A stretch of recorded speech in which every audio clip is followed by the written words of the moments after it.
Hello and welcome to Tea and Tights, the Great British Wrestling podcast for Great British Wrestling. I am, of course, your host, the Great British Wrestling Otaku, Mr. Andrew Moore, Andy to most, and I'm joined this week by the incredible Dave DeMark. No, not Dave Meltzer, the one and only Mr. Rev Pro UK, Dave DeMark, Rev Pro UK enthusiast. Welcome to the show, Dave. How are we doing? Yeah, thank you very much, mate. I feel very honoured by that introduction. I've suddenly got ideas of grandeur from it. Everybody deserves a big introduction. It's wrestling. That's what we talk about, and we like to try and live it up on this show. Really do. I Yeah, used to do some absolutely. great intros for the guys that I used to do interviews with back when we used to do interviews. I might start doing them again. I don't know. I'm itching to talk to a few people because there's some really exciting stuff that people have been doing, and it'd be nice to talk to them about it. And we have a good track record of people we used to speak to, so who knows? It might be coming back. But of course, we have Dave here today, and we're going to be talking about Rev Pro UK mainly. They've done so much since last time me and Dave spoke, which was before High Stakes, because we built up that Will Ospreay, Michael Oku storyline and all those other incredible matches at high stakes. What a show that was! Oh, it was absolutely incredible. I, the thing that I was talking about it at the 229 this week. We're talking a little bit about Connor Mills and Zack Sabre Jr. Mm.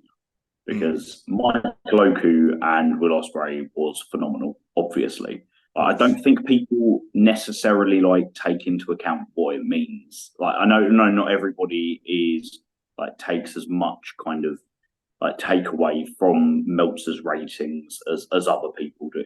But if you Yeah, look at them as not necessarily as a reliable barometer of wrestling as you can get in a subjective art form, from a man who has been watching wrestling from around the world for decades, like it's a pretty. If he says something is excellent, then the worst it could possibly be is great. Like, you're never going to yeah, be never. He's never absolutely off the mark. For him to no, call a Revolution Pro Wrestling match 6 stars, and then when you think, okay, so what's been better than 6 stars ever? mm. There's 6.25 star and there's been a 7 star. So effectively, what we're saying is Michael Oku versus Will Ospreay was the joint third greatest professional wrestling match of all time, and Yeah. Now, that's because absolutely insane. But the thing that I was talking about at the 229 was how, because of that match, there's such little talks about with Zack Sabre Jr. versus Connor Mills, mm, which I thought was absolutely spectacular. I love technical wrestling. Like, it is Zack Sabre Jr. matches, Chris Ridgway matches, Jordan Breaks matches, people of that ilk, like Kushida versus Robbie X from a few weeks ago, mm. for Rev Pro. Like, I absolutely purred over that match, and I purr over these matches. And Mills and Zack Sabre Jr. was up there with the best technical wrestling matches I've ever seen. we're Incredible. two, we're two of a kind right there because yes, I do absolutely love technical wrestling. You're gonna see that when I talk about my top tens for this month. I'm just gonna shut my door. The dog's barking. There we go. But yeah, I do love technical wrestling, pure techers, guys like Chris Ridgway and many, many others who are just fantastic and don't get enough credit because they're not as flashy, they're not big talkers, they just get the job done in the ring. And I do absolutely love that. And it gets, yeah, there's something within my top picks that definitely goes along that line. So before we get into everything Rev Pro UK, there has also been great stuff happening all across the UK as well. Many different things throughout April. So I'm just going to look at what I believe the top 10 Brit Wres for the month of April. So these can be things like shows, matches, a moment, things of that ilk. Now we'll have to start, I think, at number with an honourable mention to TNT Extreme Wrestling, whose two shows I was at over on April April 3rd. It was the WrestleMania weekend. and I had a lot of fun, and I got to see a lot of new wrestlers on their TNT Ignition show, which is a show that is for the younger stars that are competing out in the northwest area, Liverpool-based promotion TNT Extreme Wrestling. I had a great weekend. Stayed at Novotel. It was fantastic. Very, very large. And we were on the 11th floor, so we just had this huge, sprawling view of Liverpool. It was really, really nice. So definitely worth a trip to Liverpool if you ever make. It's a lovely city, really. If you don't take into account the some of them, no, I'm joking. They are a really nice city. Now, well, I really like a young wrestler called P.L. Dotson. He kind of reminds me of a William Regal-esque character. Oh, what's the other one? The Anarchist, Doug Williams, very much in that ilk of wrestler, very old school style. So definitely a wrestler to look out for there. A young man I know who's been trained by Joel Redmond as part of All Star South. There's a young man called Brandon Lee, big, scary looking dude. I'll put it that way. Patrick Quinlan continues to impress me every time I see him wrestle. 17 years old, thick lad, big, sort of like rugby-esque, sort of like build, but can certainly move around the ring. Him and his brother, Christy Quinlan, are absolutely fantastic tag team, the Quintessentials, as they're known. The tag team of Rob Drake, James Drake's brother, and Isaac North, a tag team called Temple of Malum. They're running roughshod in TNT Ignition. Then you had the TNT Extreme show, which was going off big time. A lot of their stars were, of course, out with Progress, so they didn't have their main champion Tate Mayfairs. They didn't have the old Trex champion there in Man Like Doris, but I still think they put a really good show together. That included Shay Monet versus Ray Horace. Shay Monet is a fantastic talent that's come out of Scotland, ICW, really been making a mark. Monet is a fantastic young wrestler, great style, great presence, and Ray Horace, an incredible luchador from Mexico. Great to see him wrestling in TNT Extreme Wrestling. Kings of the North were back in TNT Extreme Wrestling. They are still just so effing good, really. And I got to see a team that I've been desperate to see, Skullbro, which is Caleb Valhalla and Lost Boy Aspen. Caleb Valhalla is an extremely entertaining character, I'll put it that way. And I've been wanting to see him live, and I got a chance with this one. We also had Sam Gradwell and Shigehiro Irie. Really great match. Some idiot in the crowd got a bit loud and almost got slapped by Sam Gradwell. It was don't get involved in wrestling, don't get too drunk at wrestling shows and be an idiot. But two pros just after just carried on like nothing had happened. But Irie and Gradwell just slapped the crap out of each other. Big meaty, just slapping. There was also Big Effing Joe versus Emerson Jane in a death match. I didn't stay for the death match. I don't like deathmatch wrestling. I'm sorry. I have got full respect for the people who do deathmatch wrestling. I don't enjoy it. My wife doesn't enjoy it. The sound of the glass shattering really is something she did not like, and so we decided to leave. Of course, that did mean I missed, which I believe is the real big news out of the show, is Drew Parker has returned to wrestling after retiring like 6 months ago.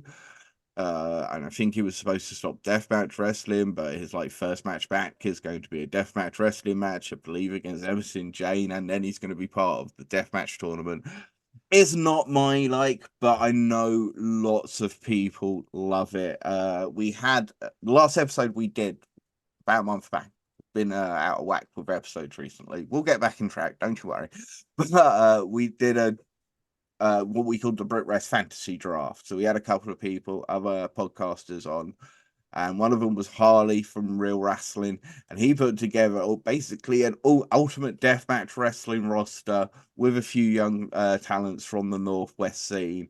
And in the competition, his one won. So good, congratulations, Harley. Obviously, people do love deathmatch wrestling.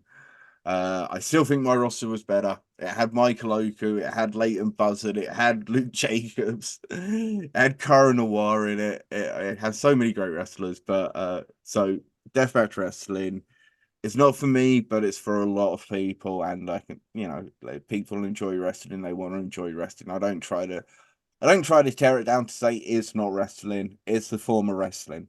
It's just not a form of wrestling I like. I like technical wrestling. We said it earlier.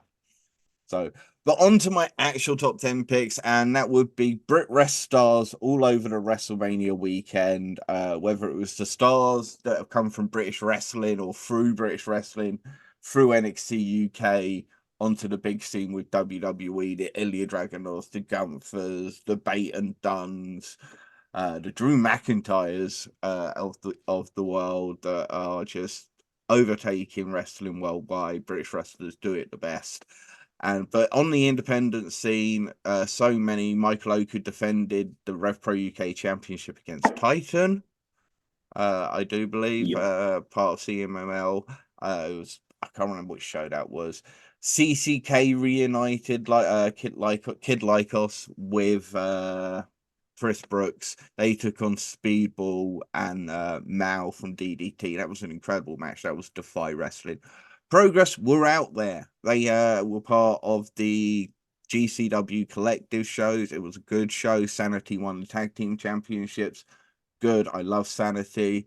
I know people love Charles Crowley and Alexis Falcon.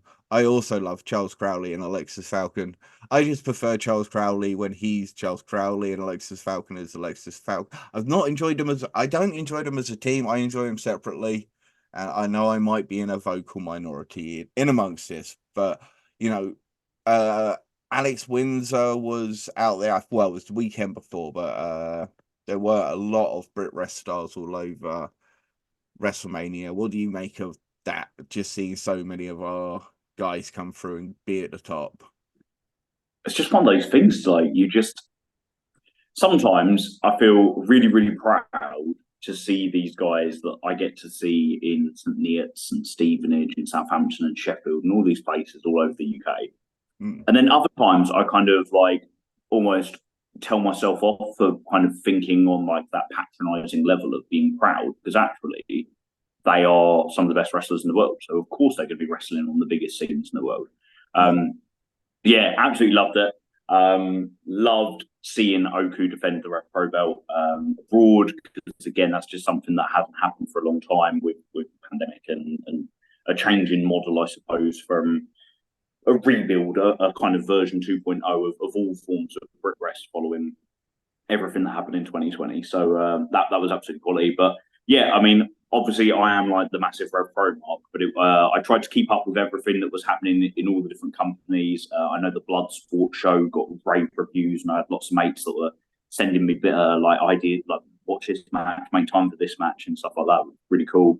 And it's just like it's. I got a taste for it last year with the All In weekend of how wrestling can take over a city when there is this huge show on.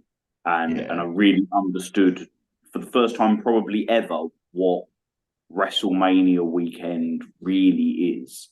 And yeah, like you've got to love it.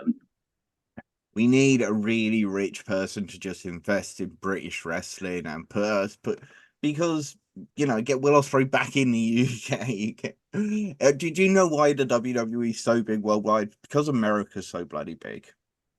Yeah.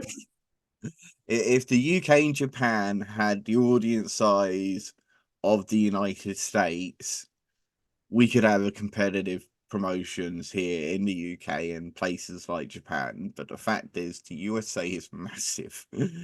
Some of their states are bigger than our countries, but we still have the most pro wrestling per capita, and we still have the best wrestlers. So we're sticking with it, and that's what we say. I genuinely believe we have the best wrestling product as well. I absolutely do. Independent wise, I do not believe there is anybody. I don't believe the US independent scene is as good as the British wrestling scene.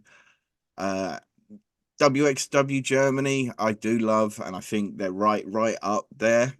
But there are some other great companies in Germany. But yeah, UK, we have it down, but we have too many in some regards. But it's good because we have so many young, talented wrestlers that need places to wrestle and learn and grow and become the new Will Ospreays of the world. And Yeah, we'll see that exactly soon that. enough.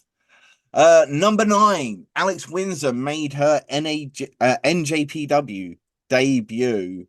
Fantastic. It was the weekend before the WrestleMania weekend. She teamed with Trish Adora against Mina Shikawa and Viva Fan, which they won. This led Alex Windsor, obviously, to recently challenge for the New Japan Women's Strong Women's Championship against Stephanie Baker of Stardom and CMML, who we're going to be seeing as part of Fantastic Mania weekend, which we'll be talking about. Of course, Alex Windsor is one of the best. She's been on top of Brit Wres for too long now, without being at the top of the independent world. She's finally at the top of the independent world right now, and it's great to see her run as the undisputed champion, a previous run as just the Rev Pro UK Women's Champion.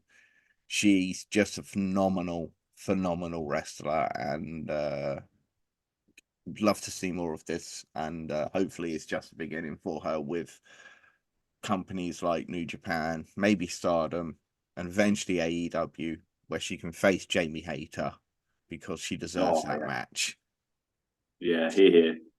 So I think long one big live. thing, I think for with someone like an Alex Windsor, and I think we're seeing it now with Danny Luna as well, where they're just these exceptional wrestlers, and they work on a scene with a lot of younger talent, and they're often the more experienced pro in the match, and they're often working with people like trying to elevate their careers.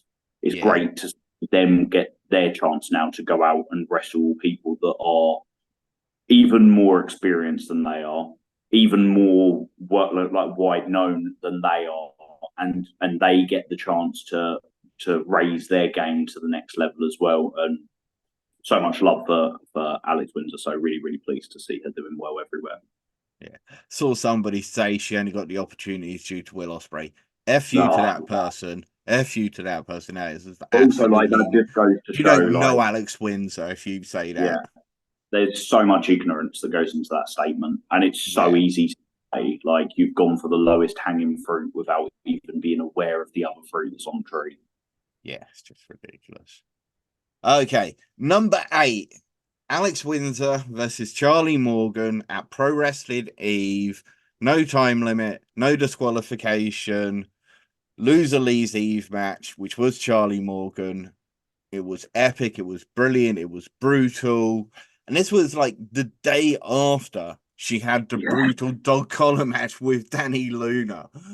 I mean, that's just insane to so many degrees. Just again goes to show what we were saying, how absolutely amazing she bloody well is. And I know Pro Wrestling Eve, they've got a show coming up that's going to honor Charlie Morgan and Jetta for everything they've done for Pro Wrestling Eve. So it's a shame to see such great performers deciding to leave the scene. And but God bless them for what they've held, and the new generation is on the way up. And sometimes I guess it just comes to that time. But it was an excellent send off, and just a great match between Alex Windsor and Charlie Morgan. The whole card's really good. You can watch part of the show for free on Pro Wrestling Eve's YouTube. I believe with that you get to see Emerson Jane versus Jetta, Mario Matthews and Sapphire Reed versus the Gals, Anita Vaughn and Debbie Keitel. Kanji versus Freya the Slayer. Ivy versus Evie Madden. LA Taylor and ZZ versus Operation SAS, which is Sky Smithson and Nightshade. And then it was the Alex Windsor Charlie Morgan. So if you want to see the latter 3 matches, you have to sign up to their YouTube, which $8.99, I believe. It's fair. I think it's worth it. Best women's promotion outside of Japan, absolutely. But really good show overall.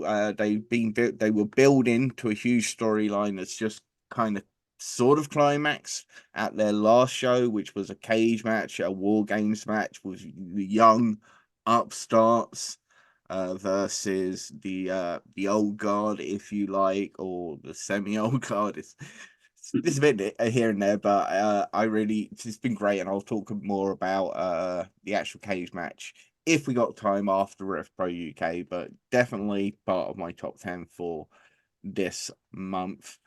Ian Skinner, and number 7 is Ian Skinner versus Jay Joshua in a pure rules match. So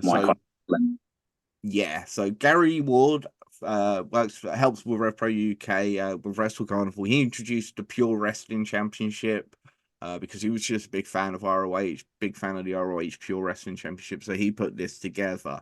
And this belt has actually now, I believe, created the Pure Grand Prix.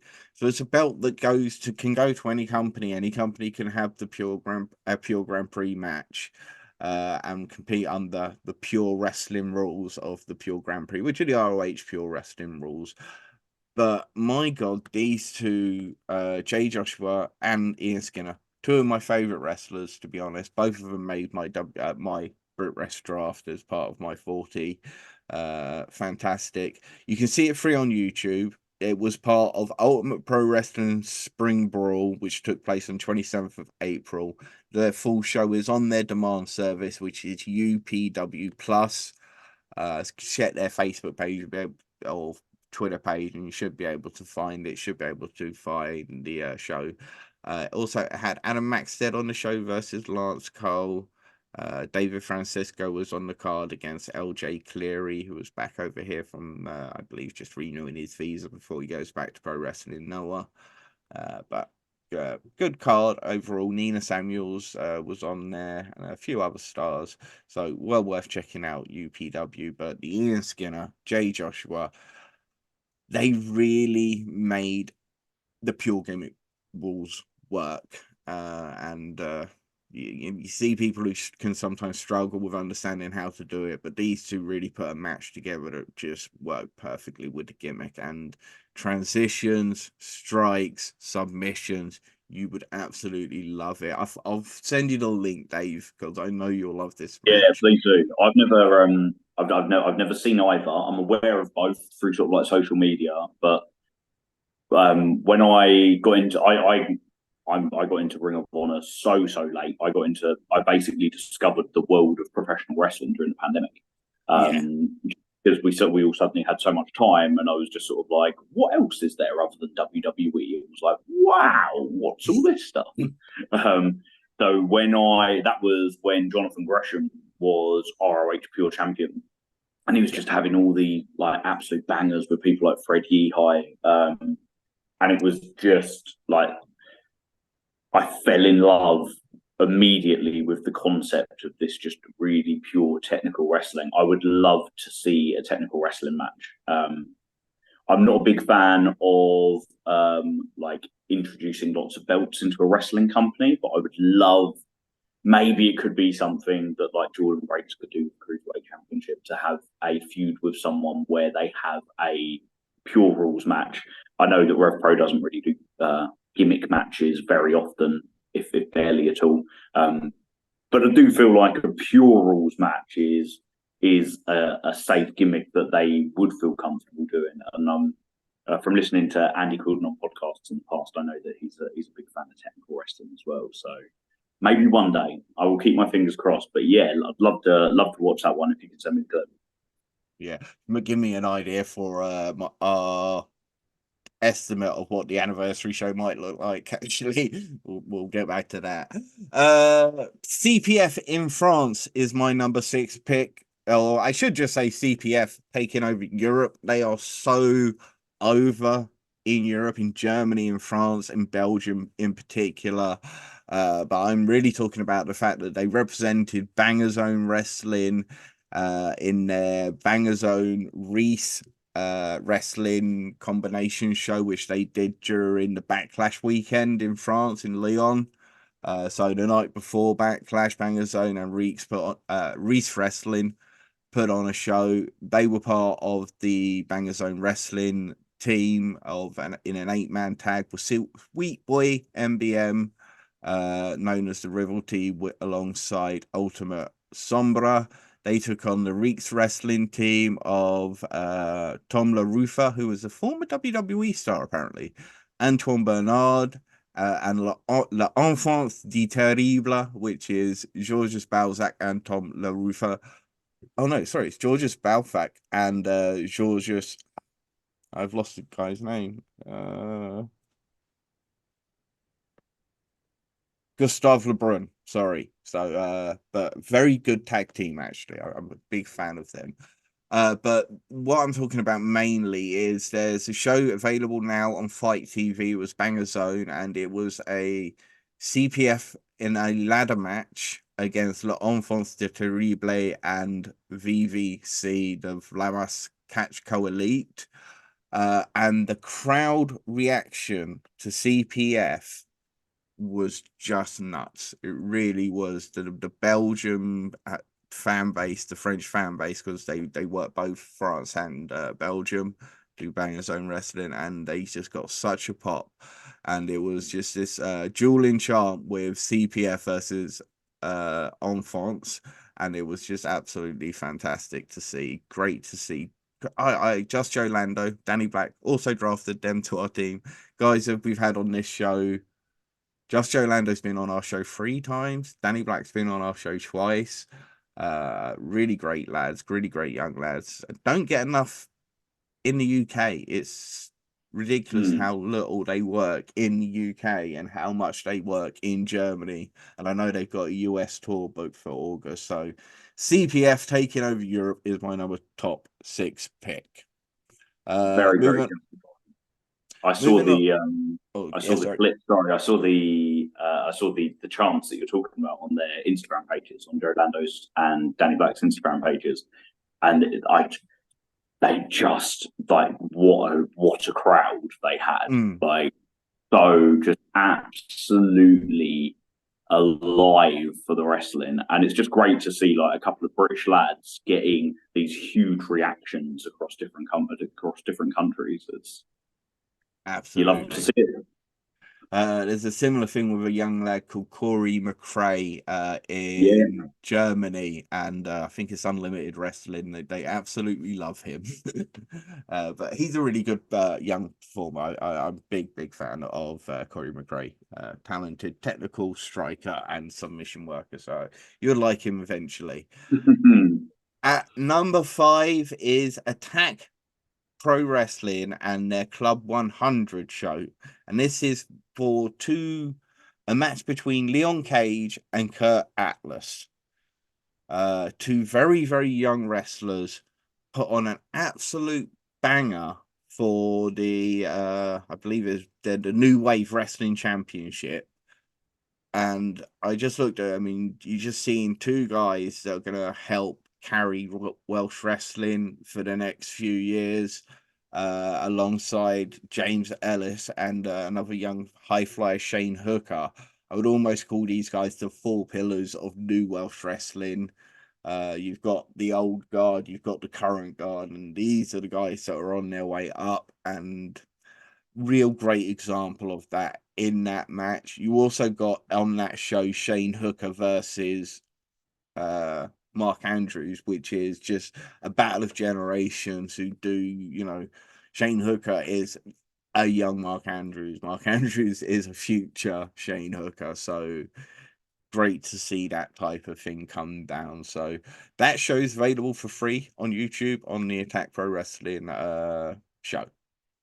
At number 4, I've got Rampage Brown and Ashton Smith reuniting in ICW. I've lost Dave currently. I'm sure he'll be back shortly. It was a great to see Rampage and Ashton Smith come back together. ICW, Bootsy Brawls. They are 2-time former champions in ICW. They didn't work many other promotions other than ICW. But it was great to see them or hear that they are back together, see them get back together. They are a fantastic tag team. I'd love to see them this time round work more with other promotions. And I know Ashton Smith has already teased a match against Progress champions Sanity, Big Damo, and Axel Tiska versus Rampage Brown and Ashton Smith. Yes, please. I would eat that up all day long. So that happened at ICW's Boots Your Burrs, which is on the Triller TV. At number 3, I've got Pro Wrestling Chaos. Harrison Bennett becomes the inaugural undisputed King of Chaos champion. Harrison Bennett is a fantastic wrestler. Not enough people know this. Not enough people know he's a great wrestler. It's great to see a company like Chaos get behind a wrestler like Harrison Bennett. And I look forward to seeing how he can carry the company. I know he's got an upcoming match against Eddie Dennis. It's a great card all over the place. It was Pro Wrestling Chaos, Kingdom of Chaos 2024.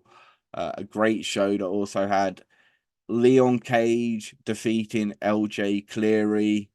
We had the Cage of Chaos 8-man tag match. Brendan White, Danny Jones, Flash Morgan Webster, Wild Ball versus Severance, a team that's been running roughshod over Pro Wrestling Chaos. That is James Ellis, Joseph Connors, Mulligan, and Tate Mayfairs.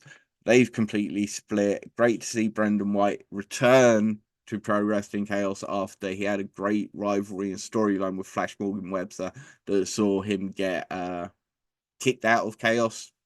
You also had Chuck Mambo teaming with Will Cruz to replace Chuck Mambo replacing Martin Kirby, Will Cruz calling him Chuck Rambo. They defeated the Freshners, Fabio and Martin Steers from Island. Kanji was on the card, defeating Livy Grace. And of course, Harrison Bennett won the King of Chaos Championship against Connor Mills, Nico Angelo, and Eddie Dennis. Pro Wrestling is available on their demand service and it's well worth the watch for the cage match and for the championship match. And as I say, great to see.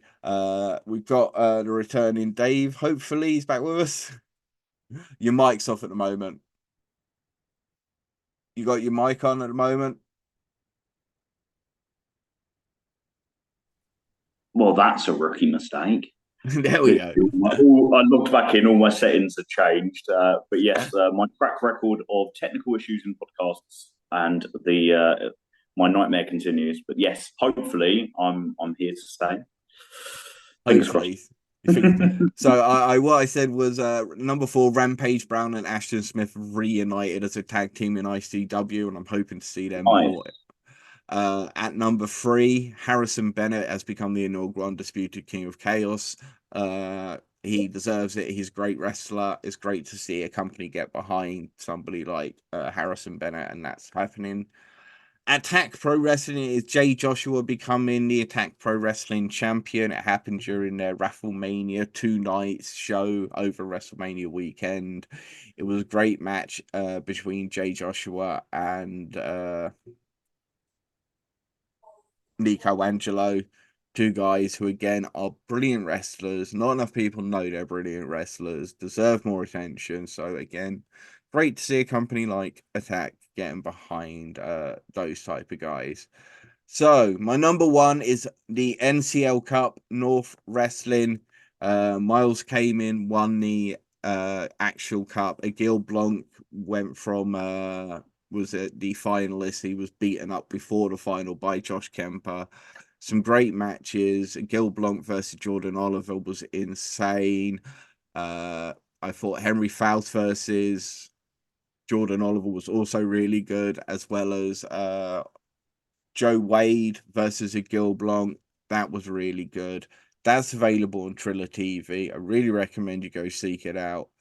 But let's move on to Rev Pro UK. I've kept you long enough talking about other promotions. Let's talk about Rev Pro. Guys, I always enjoy hearing it. There's so many names I'm familiar with. I don't get a chance to get around and see other companies, but I'm always trying to keep up with everything just through socials and things, just because I love kind of just exploring this mad universe that is British wrestling. Absolutely.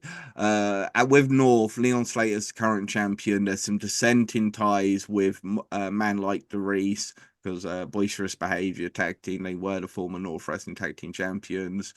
So they're building towards a man like the Reese Leon Slater feud, and I it's love it's that. been good. But it was great to see Gil Blanc make it to the final, because he made his Rev Pro UK debut recently. What do you make of Gil Blanc? Oh my lord! So the Revolution Rumble match. Mm, I thought like so him and Mike DiVecchio kind of had their debuts across the same weekend. I think Mike yes. DiVecchio had a more impressive Rumble match than Igor Blanc did. And I suppose that kind of it makes sense. He is better suited to that type of match. But Mm. the match that Igor Blanc had with Robbie X the next day in Southampton Oof. is one of my favourite matches of the year, and I think it's going to be on the top 10 Rev Pro matches by the end of the year. Still, bearing in mind the amount of shows they're going to do, we're talking about a mid card match from a show in Southampton on a bank Yeah. holiday weekend. It was just unbelievable. I spoke to Robbie afterwards, and I was curious. I just said, I know you've wrestled him before, but how many times have you guys wrestled? And he was like, just once before today. And I was like, the chemistry you boys have got is unbelievable. Like, he is such a pleasure to work with. I know they've had a third match now. They had a match on the continent recently, so they did the original one in Rise. They did the Rev Pro, and then they've had a third. So there's just an unbelievable athlete. Like, Yeah. he's deceptively tall. I was really surprised. And but there's not like an ounce of fat on his body whatsoever. The Mm. the the dives that he can do, the off the top rope, just the movement in the ring, the speed at which he moves, like him and Robbie just feel like a match made in heaven, and I would never get bored of watching those two wrestle. So I'm really hoping I get a chance to again. Yeah, absolutely. They are. I'm pretty sure they are due to face again soon, or they just did. Was it maybe? Yeah, I'm sure they just did. I'm sure it's literally last week. Yeah, I think maybe the same show that I talked about with CPF, the Reese Banger Zone show. I think it was I think you're that. right. I think you're right. Uh, because yeah, they are just a match made in heaven. He's got a great trilogy with Jordan Oliver as well, because they Nice. had the match in North Wrestling, they had the match in uh, they had a match against each other, either an APC catch or Reese Wrestling again. But they also had a match at the GCW Collective show as well. So he Yep. has a great trilogy with them. Uh, an excellent rivalry with Peter Tahani in WXW. He's yet to beat Peter Tahani in WXW Germany, and he's been eliminated twice by Peter Tahani in the WXW 16 carat tournament. This year he made it to the semi-finals where he was eliminated by Peter Tahani. And Love I it. know he's part of Progress's Super Strong Soul 16. I He think is, he's going yeah. to do well. I'm going to get onto those matches. Hopefully, it's possibly depending on how long we go. But yeah, what a phenomenal talent that Gil Blanc is. Now, I told you about. I don't think I told you about Gil Blanc, but I did tell you about Mike DiVecchio. Yeah, he Mike did. Yep. DiVecchio has debuted for Progress Wrestling. Well, what do you make of him? Oh, like if you were going to build a wrestler from the ground up, you would build Mighty Vecchio. Like, I think he is everything that every generation of wrestling loves put together. He's like the '90s body guy, Yeah, but then he's got the kind of the more athletic, agile style of a modern wrestler. insane I've how been athletic he really, is for his I've been size. really fortunate So what have we had? We've had him. We had him in the Rumble. Yeah. We had him against Oscar Lloyd in Southampton the next day, which Yeah. they ran back at Epic Encounter, and then they had him and RKJ in Sheffield the next day. Oh, And that him and was good. RKJ in Sheffield got a standing ovation, chance of please come back. And I RKJ always put think him that, over. yeah, RKJ is not someone who will, like, if you get the seal of approval from RKJ, you know you've done pretty well. I Yeah. don't think he hands that out for free. And when the chanting "Please come back," he took the microphone and was like, "Can you hear that? That means you've done. Like, Yeah. well done."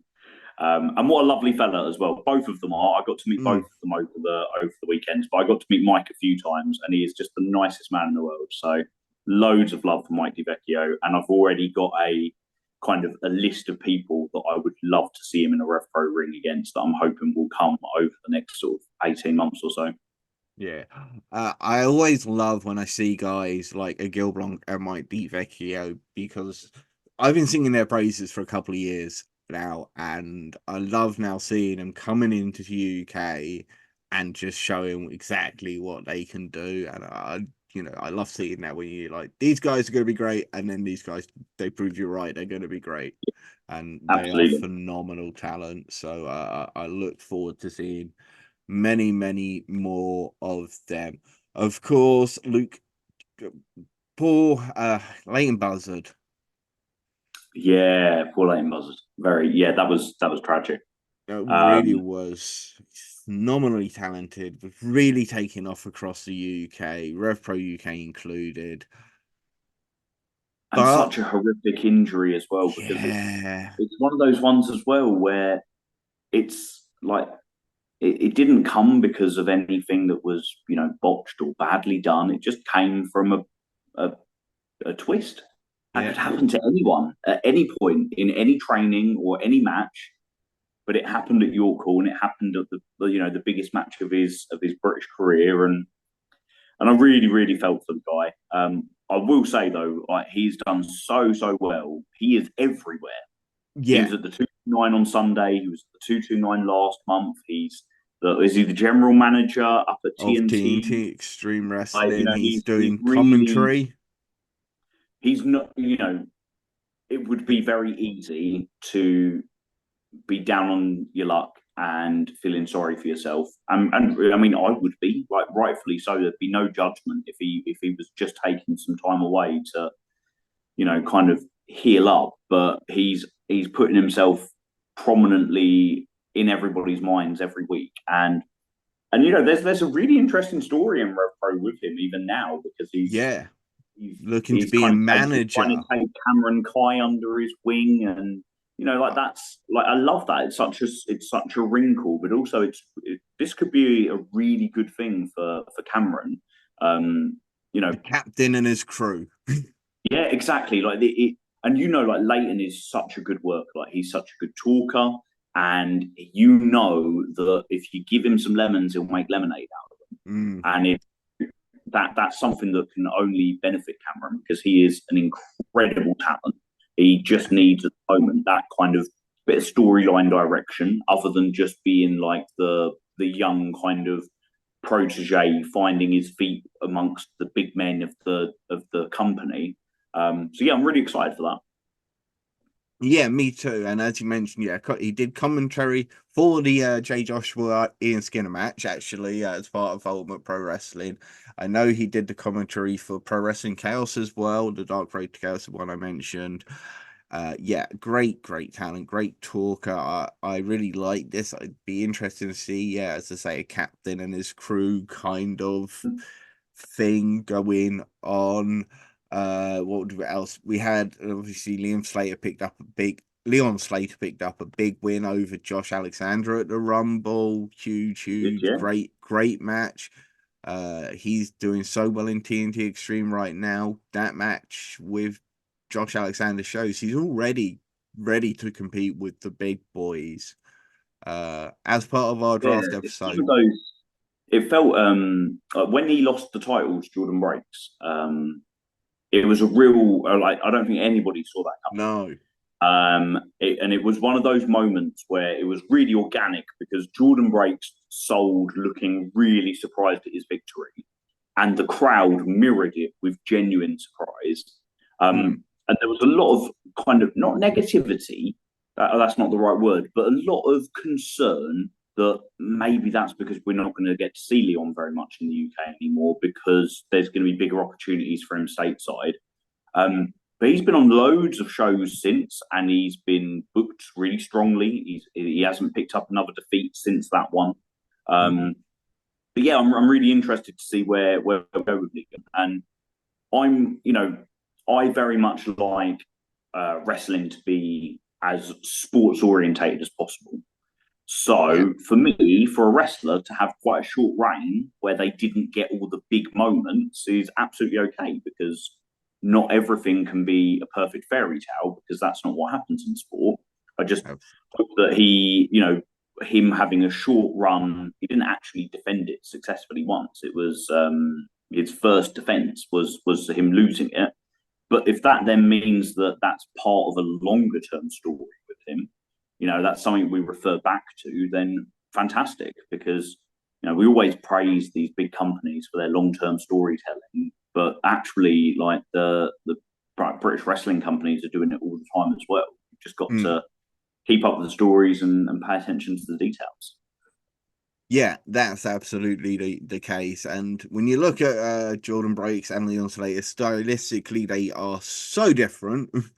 Like, they are complete opposites, chalk and cheese. So you can understand why a few people will suddenly be aghast at that. Oh, why did you take off the exciting, brilliant Leon Slater and put it on Jordan Breaks? Jordan Breaks is somebody, I love, you love. But doesn't wrestle the style that everybody loves, But I think the Brits are more receptive to technical wrestling. You look at Zack Sabre Jr. and the likes, and I think it was the right decision because he's had some good matches, and I think there's possibly something building with somebody. We'll definitely talk about that. We also were Rumble, of course, won by Luke Jacobs. After the amazing return of Ethan Allen, Chris Ridgway storyline possibly also coming in to be involved with all of this. It's just so great to have Ethan back. An amazing wrestler. He obviously had his first full match this last week.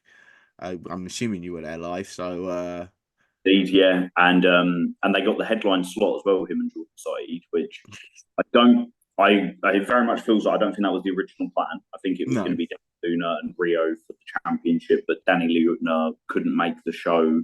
So there was a bit of rejigging of the card, and Lucia Lee wrestled Rio. But they put on a headlining match, and Ethan, that was my first Ethan Allen singles match. And I feel like it was my first proper Ethan Allen match, because the one I had previously was the New Japan Royal Quest show where him and Luke Jacobs. And he wasn't proper ready to come back yet. Yeah.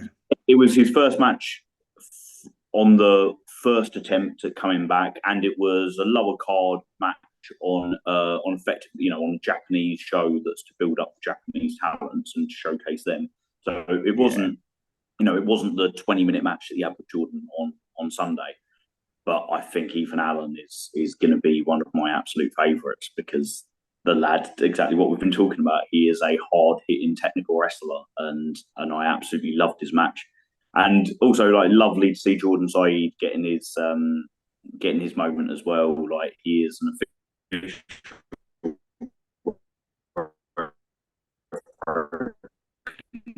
and now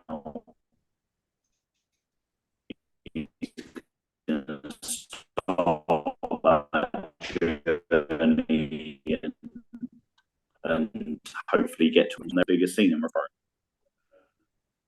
Yeah, we lost a bit of that there, but so we were on Ethan Allen. You mentioned, and have you gone back and watched the Aussie Open versus Young Bucks matches yet? The Aussie Open versus Young Guns matches. Yes, those matches. Yes, I have. I watched Rev Pro back. I watched the history of Rev Pro in a bit of a strange order. Yeah, I started from the start and I'm working my way up chronologically in my own spare time, just for fun. yeah, But for DaveTheMark.com, I also do every Monday I post like a little watch list of matches from this equivalent week 3 years ago, 5 years ago, 10 years ago. These yeah, matches. So there's lots of matches where I've randomly seen them because they happen to be exactly 7 years ago or 6 years ago, and yeah, then there's matches that I've watched because I've watched them in that chronological order. Um, and in my chronology, in my completionist history of Rev Pro, I'm currently in the pandemic shows, the Empty Arena Portsmouth School of Wrestling shows. So I'm yeah, getting to see Young Guns and Ethan Allen. They'll be coming into it soon from yes, they there. will be. Yeah, But I've also seen their matches before the Open and Ethan Allen's match with Kyle Fletcher, his last singles match, and lots of those matches yeah, because the this week in Rev Pro history, and I'm very much excited. I feel like I loved watching the history of Rev Pro because of getting to watch AJ Styles and Shibata and all these great names. But then now I feel like I'm in like modern, like post-pandemic Rev Pro, which is my Rev Pro, and yeah, I'm getting to see exactly where like the origins come from. So like I just watched Dark AJ versus Michael Oku, when they united the Speed King title from yeah. I Southside remember that one. with the cruiserweight title, and it's mad to me that that's the last time those two faced one on one, and that was 4 years ago. And you're like, they've managed to keep them apart in Yeah, singles action for all that time, and it's like cool. Like, I feel like I've got all the pieces of the puzzle, and now they're really starting to take shape, and I'm starting to put in the final pieces. Proper yeah. markdom over here. That's the way you have to do it. But yeah, I fully I'm a agree with you. completionist at heart. They even on a progress level, there's some great young guns versus pretty deadly matches from back in the Nice. day. Really good tag team matches when Pretty Deadly were really just being established. Young Guns weren't quite there yet, but even back then, you could see that both Ethan Allen and Luke Jacobs were going to go on to be stars. Problem is right now, Luke Jacobs has gone on a storm as a singles person, and it Yeah. seems like, do you stop that momentum? But there was so much that the Young Guns didn't get to do that they really Yeah. deserve to get to do. So there's so much fascinating about that. So on Sunday's card, another little wrinkle was Sunshine Machine lost again. They lost to Michael Oku and Zazaya. And afterwards, TK Cooper, he lent into the narrative that he's lent into a few times now of it's just not working between Sunshine Machine and Rev Pro. They're doing brilliantly in every other company, but they just can't get it right when they're in Rev Pro. And TK announced next time they lose, they're done. So their next loss in Rev Pro will be their last match in Rev Pro. I feel like So it we've got needs to that happen. storyline. We've I, then got Young Guns who are wrestling together for the first time on the 2nd of June against True and Lacey in the 229. So we have the Young Guns back. We've got the Sunshine Machine story. You've got grizzled young vets with belts. You've got greedy souls who have still got a match to come with grizzled young vets because that's been built with from Uprising last year when James Drake first debuted to them having issues at the Rumble together. So that match is in the air. True and There's legs. Lacey as the young Drew and upstarts. Lacey, absolutely. There's legs in Michael Oku and Zaya as a team. Like, I don't Mm. know. So allegedly, they wore matching gear completely by mistake, and they just happened to have very similar gear. But the minute they came out in effectively matching gear, you were like, this team looks amazing. There's a great little, there's a good story to be told there of the man who almost took his title working with him for a little while. It just feels like there's a great British tag league to come that could be really, really special. Yeah, add And if in you've got, Triple B, Brescia yeah, Bone Breakers absolutely, from Italy, yeah, and the Barcelona Blacklist boys. Yes, I'm from desperate to see them. Like their match with Grizzled Young Vets in Barcelona was insane. really, really Like good. that show, if I plug anything today, like if you haven't watched the Live in Spain show for the Lucha Libre Barcelona and Rev Pro, like So I'm honestly, desperate to talk about that show actually. So it cannot be slept on. It was so good. I could not believe how hot the Barcelona crowd were, yeah, and there were like 2 or 3 matches on that card which just blew me away, like above and beyond what I was expecting. And I've got pretty high expectations of every show. mm, Barcelona Blacklist were the ones. Them Zozaya, like they were the ones that came out as yes, I'm desperate to see them in a Rev Pro ring. yeah. I'm a Golden Boy Santos fan. I've been a Golden Boy Santos fan since Yes. his WXW Academy days. Him and Oscar, they had a really hard hitting fight. I had heard of Barcelona because I do try to support the Spanish scene. I'll share their stuff, but I don't always get around to watching everything.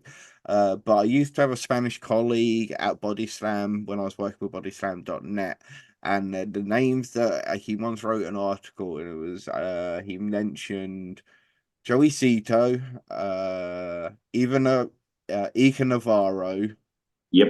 Zazaya, and Sarah Leon, the Red Lion, Sarah Leon, as guys to really keep an eye on the Spanish scene. And we know Spanish wrestlers can be bloody good. A-Kid is one of the best, Axiom, whatever, A-Kid. I think A-Kid's coming back. Are they getting rid of the Axiom thing? Please get rid of the Axiom thing. Although I never liked the name Yeah. A-Kid. So maybe I It's a can get strange rid. one, isn't it? I Yeah. remember I saw him. My first ever wrestling show was a Progress show, and he was on it. He was wrestling it was wrestling Paul Robinson, and it was tap out or knockout Yeah. only. That was a good And match. I remember that one.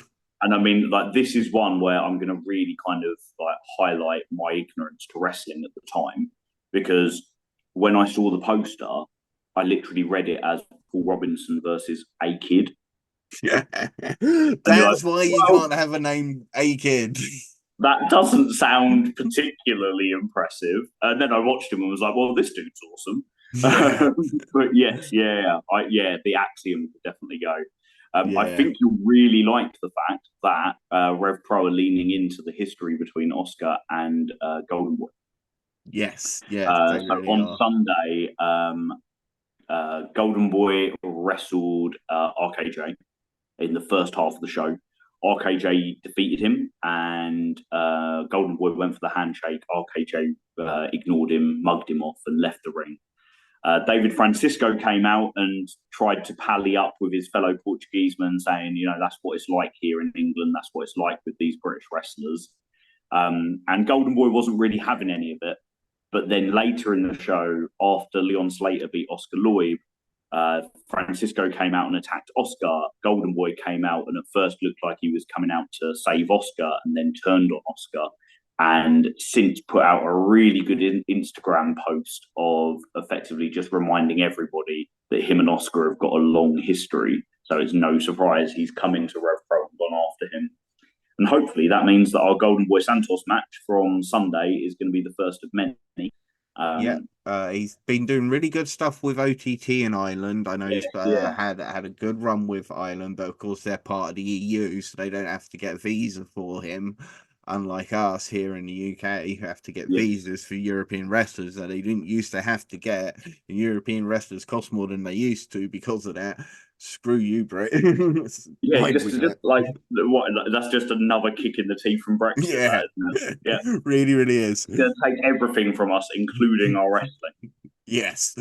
But yeah, as you say, Cesaro. Wow.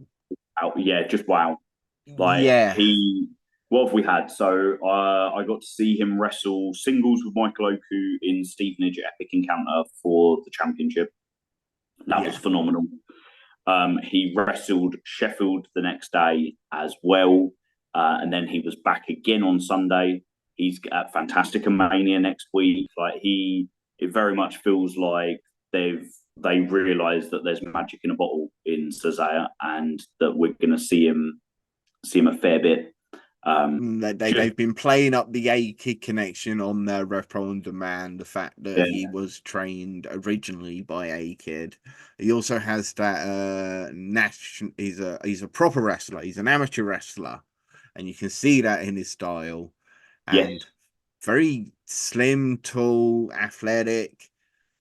I can see him going far. I really, really can. Yeah, and when you think that the frame he's got, he's already been able to build quite a lot of muscle on that frame for such a young age. You think of other like 21-year-old lads who are nowhere near as strong looking as he is. Mm. You know, he could be a Kyle Fletcher. You know, he could be someone that builds up that sort of side, and just the athleticism. The thing that really got me is I love the Stevenage shows, but they're a bit unforgiving. It's a big theatre with a lot of families and a lot of people that don't go to watch all the Rev Pro shows. So they watch the Stevenage shows. They like who they like. Robbie X is beloved in Stevenage. Michael Oku is beloved in Stevenage. But when you get, you know, like an Alex Zane or someone like that, like we've had there, or Rich Swan or someone, if they aren't a household name, they can get a little bit of a cold response, and they really have to earn their reactions. And Zazaya had this enormous reaction immediately, like, but because of him, he came out and he went up the steps to the top of the bleachers and was interacting with the fans, and he got like a kind of almost like a cheap pop that way. Then once the match started, the crowd just fed into him because his work demanded it, and he's so captivating. I'm desperate to see more of him. I think the lad can go really far. Yeah, absolutely. Somebody we definitely want to see more of. Speaking of epic encounter, we have to talk about the fact that Kushida, Robbie X was phenomenal. But then the next day, an interesting finish between Kushida and Jordan Breaks. Yes, a very interesting finish between Kushida and Jordan Breaks. Was the belt supposed to be on the line or not? Was Kushida supposed to win? So it was definitely a non-title match. And what is really, really interesting is Jordan Breaks got the pin. They played his music, and then Oscar Harding kind of went over to Francesca and got a message to the production crew to stop the music because it was a double pin. That's what he had counted, but everybody in the crowd thought Jordan Breaks had won. Yeah, me too. It was one of those matches where, like, you'll get some cynical people who are like, "Oh, that's a really cheap finish. Why didn't they just like do it properly?" But actually, I thought it was really creative, really well executed. It proper got me. Play into the anniversary. And if we're going to look at anniversary cards, I have written in front of me Jordan Breaks versus Kushida for the British Cruiserweight Championship as one of my 10 matches. So there's one I can give away straight away because the story's already there for it. And their match was excellent, but there will be, even if every single person who was at that Sheffield crowd goes to the anniversary show, you're still talking about a very, very small percentage of people who will have seen this match before. Yeah, probably. There's not a big crossover between Sheffield and the London crowd, Stevenage crowd, Southampton crowd, just because it's so bloody far away from them. It's such a long commute. I go back to the fact that I'm incredibly lucky with where I live, that I happen to be in like the epicenter of the Rev Pro circuit. So Sheffield is doable, is as doable for me as Southampton is in the other direction. But yeah, so they could absolutely run that and it not have any issue, but it's got some story. It's not just a, British wrestler versus famous worldwide international talent because it's a big weekend. It's got proper Rev Pro storyline to it. I really think they should have put Robbie X over Kushida because they could have gone. See, that's why Robbie X should have been in the best of the Super Juniors. Yes. Although one thing that I will plug that I absolutely love, Kushida posted an Instagram post that night after he beat Robbie X. It was a picture of Robbie X, and underneath it says, "My best of the Super Juniors started today." And I was just like, yes, Kushida knows. He He knows. knows, of course, he does. What was I was gonna say? But what about Seiki Yoshioka and the two matches Yes. he had? Yeah, so I he mean, is someone that I was not familiar with at all. I know him a little bit from his nowadays, Yeah. but His not match with huge. Cameron Kai at Epic Encounter was a very solid match. And I don't mean Absolutely. that in any disrespect at all, but it felt like a wrestler who's been brought up to respect the fact that the main event is the main event and everything builds to it. So Yeah. if you're put on second on the card, you put in a solid performance that builds as the card goes. That was the vibe I got. It was, it was a good match. Yeah. But he You had could the possibly next see who a night. rookie was and who a tenured veteran was in that match, I Yeah, guess. and Cameron. So I'm pretty certain Cameron was sick at ringside as soon as the match finished. And that suggests that he's taken a bad bump at some point during that match. And the only Yes. thing is when that bad bump was. If it was right at the very, very end, then it probably didn't impact the match. If it was a little bit earlier on in the match, then it might have done. And it's certainly at no point did it feel like, it was a match where the wheels were coming off or anything like that. It felt like a No, good match. it was good. It was a good Um, match, solid match. Yeah. but the match he had with Michael Oku the next night Oh my was God. unbelievable. Yeah. The I'm so happy with how that Sheffield show went because I say it every time. I feel sorry for the Sheffield fans because they are always the day after a Stevenage show, so it Yeah. always there's you could easily say that it feels like an afterthought Yeah, because because the of Stevenage is the the way bigger it's show, advertised. has But the bigger venue. I also feel like in London with the 229, there is, with the way the season tickets work, there is a faith that I've got my ticket for next month already Mm. before a match is announced because I know the card's going to be great because Yeah. they never let you down. And I really feel like in Southampton and Sheffield that they've earned that right now for people to buy their ticket knowing you're going to get a good card. Because a lot of the Sheffield match was, I think they did a better job than normal of announcing matches periodically. It wasn't, there've been shows before where literally nothing's announced before a couple of days before, which must be Yeah. difficult if you're on the fence. But that show was excellent. Like it was as good a Rev Pro show as there has been all year, besides like High Stakes and the Rumble, which are these big marquee events. And you had Mike DiVecchio versus RKJ, the main event that we're talking about with Michael Oku there, and Kushida versus Jordan Breaks were these three exceptional matches, and like something for and also very very different matches. You've got something for everyone between those three.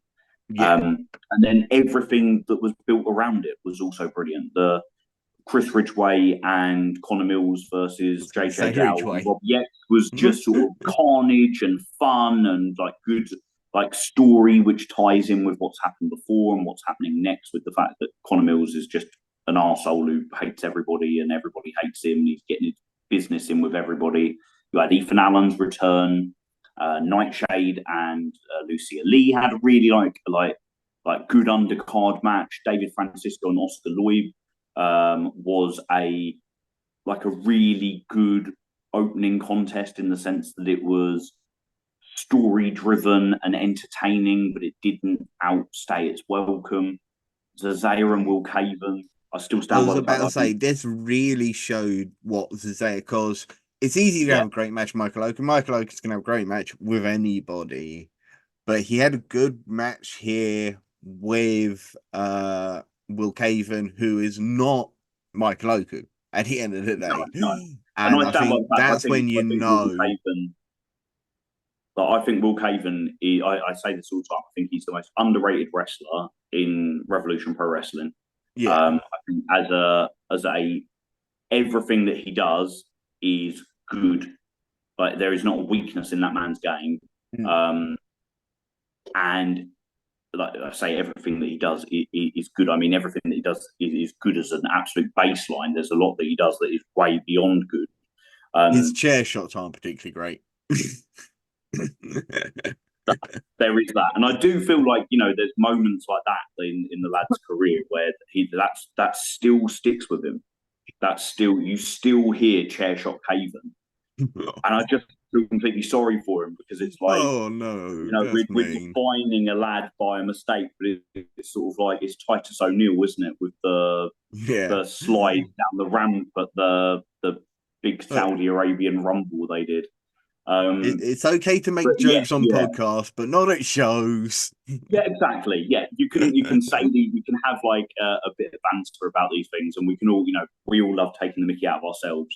Yeah. But when you're at the show, like cheer the good guys, boo the bad guys, and big everybody up to be as the best that they can be, so that you Yeah. know you want a product to be as exciting as possible. You don't want anything to be kind of have lemon juice poured over it. Yeah. No, and yeah, he is a very, very talented wrestler. Good size on him. The disruptor gimmick type thing. He's yeah, it'd be really interesting to see where his ceiling goes in Rev Pro UK Mm. because He uh came in as mm, hot as anything, didn't he? Like yes. if you look at his track record, he's got wins over Robbie X, he's got wins over Michael Oku, and you think like not many people at the start of their Rev Pro career can say that. Yeah. I'm not sure if there's other. I don't know if there were injuries or anything like that, or any other reasons as to why his run seems to have been a little bit kind of stop start. But yeah, I hope the lad is on as many Rev Pro cards as possible because I always enjoy his matches. I really Mm. do, and I know that everyone's got their opinions and everyone's entitled to them. And my favourite might not be your favourite, your favourite might not be my favourite. But I genuinely mean it when I say he's one of my favourite wrestlers to watch in Rev Pro. Absolutely. And yeah, I think he's really good. And of course, that's kind of leads us to everything that's gone down this week. I didn't get to see it live, so I'm gonna have to watch it later. So give me the deets, anything that really happened that's massively important before we get into the what's it called? The Spanish card. Yeah, so I suppose like one key thing is that Rio and Danny Luna didn't happen. That's now looks like it's going to happen on June the 2nd. Danny had some travel issues and wasn't able to make the show. I think Should have been O'Carly the broke anniversary down show. the rope. So that's gonna. Rio took the mic after she beat Lucia Lee and said, "I want it here. It was meant to be in this building. It was meant to be in front of these people. So I want it here. I want it next month." So I'm sure that's just a match graphic waiting to drop. Yeah. The Sunshine Machine angle, I feel, was the biggest talking point coming out of it, other than the obviously Ethan's return and the fact that him and Luke Jacobs united in the ring to fend off Connor Mills at the end. You've got the interesting storyline with Golden Boy Santos and David Francisco. We had an impressive debut or a UK debut for Ike Navarro. What else did we have?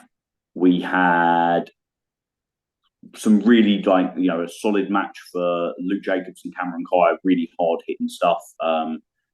Not one that necessarily is going to lead into a tremendous amount of story, but it did tuck in nicely with Leighton Buzzard and Cameron Kai, and it is another notch on Luke Jacobs' belt on his quest for the Copper Box.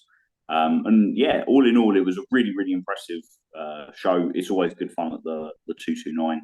JJ Gow and Connor Mills has more legs in it because of the way they finished that match. with Connor feigning injury to distract Oscar Harding, even with JJ literally standing there being like, Oscar, it's a work. Like, don't fall for this. Don't let him pull the wool over your eyes. And then, you know, the dastardly heel picked up the win and ran off, flipping off the crowd. So there's legs in that one. And it definitely feels like Connor Mills is everybody's enemy at the moment. I'm never a fan of that spot in wrestling where the referee's like, oh, no, we got to back off and let this guy. I feel like it's just not, it's like, if you have to pull the person off, either that person wins or it's a disqualification. And it's just a spot that's so sports entertainment and not wrestling. It's just, I'm like, they should institute a 10 count as the referee. It's a trope and all tropes stomp. JJ rolled out the ring, and as Connor landed, he pulled up. And JJ went to seize upon him, and Oscar kind of stepped in and was like, hold on, like, I think he's hurt. And Connor played it. He actually did really, really well. I will say that, because I was sitting there and I had a mate next to me and he was like, is this story or is this real? And I was like, I think it's going to be story. Yeah. And in the end, I said to him, I said, watch the ref, because the ref will tell you whether it's story or if it's real. If the ref is, but Connor and JJ's was really, really well done. And Oscar did a great job as well. But Oscar did by watching Oscar, you knew that he wasn't genuinely concerned. He wasn't calling for paramedic. It wasn't like when Mark Andrews did his injury at 2-9 before Christmas, where it was clearly, this isn't right. He isn't okay. We need to get him off. So yeah, as a trope goes, I think it was done quite well. But then I also know that I can definitely fairly be accused of seeing Rev Pro in this rose-tinted light. So I will accept. It's just one of those sort of like gimmicks in a match that it doesn't matter where it's done, WWE, I think it's just like, it doesn't make sense in a way. I feel like if the referees, you can't, it in a sport, if you think of it in a sporting manner, it makes no sense. If you think of it in a wrestling head, it makes all the sense in the world. But I suppose it's just one of those spots. The equivalent of the referee telling the other team to kick the ball out. Yeah. Just so that the player can get checked.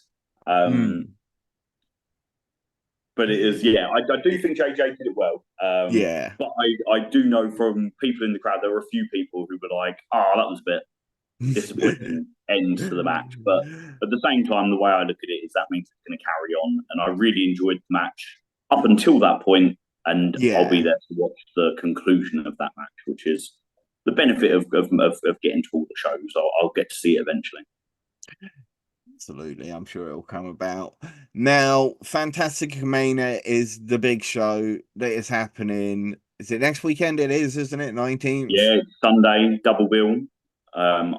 It dawned on me this morning as to what that's going to involve logistically. How am I going to get food during the course of the day? And how am I going to take photos of the second show if I use up my entire battery in the first show? I think I might need to invest in some portable chargers this week. I do have a portable charger for that exact reason when I go to shows. I have one that I take to shows, but it's not enough to fully charge the phone back up. It's enough to kind of keep it going for like another hour, which is all I've ever needed it for. Yeah. But this time I'm conscious of the fact that there's going to be 6 hours of wrestling minimum to watch on Sunday. But I'm really excited for it. I think Are there plugs in the 229? Say again, sorry? Are there plugs in the... Oh, no, it's a York Hall, isn't it? It is, yeah. Yeah. There's progress shows I've actually plugged into the electric ballrooms. I like that. it's you're cool, and I'm up on the balcony of your cool. I've not been on the balcony before, so I'm quite excited for a different view and a different Ooh. vantage point and some different photos. It And is and good to also have that vantage point when taking like photos.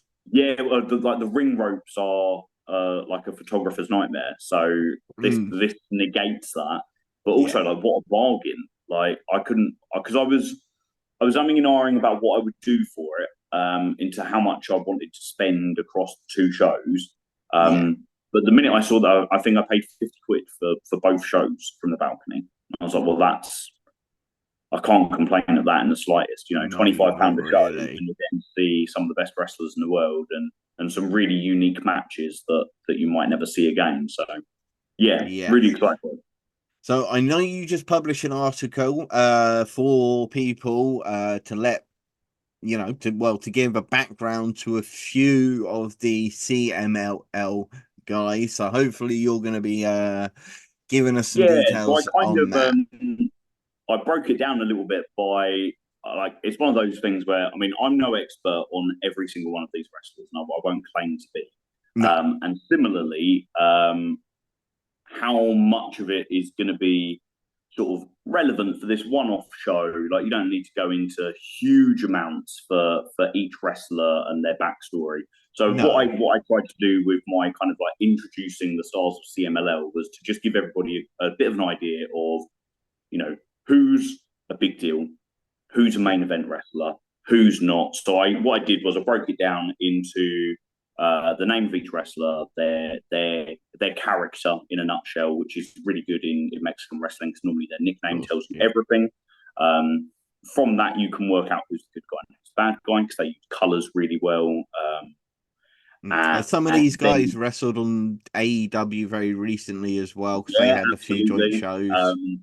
And then I gave a bit of a background as to like the championships that they're currently holding or championships they've held in the past, how they're like what their form is in this year. So you can kind of see from if somebody's got a really high win percentage, they're clearly being pushed as a big star in CMLL. If they've got a lower win percentage, they're somebody that is still working their way up the ranks.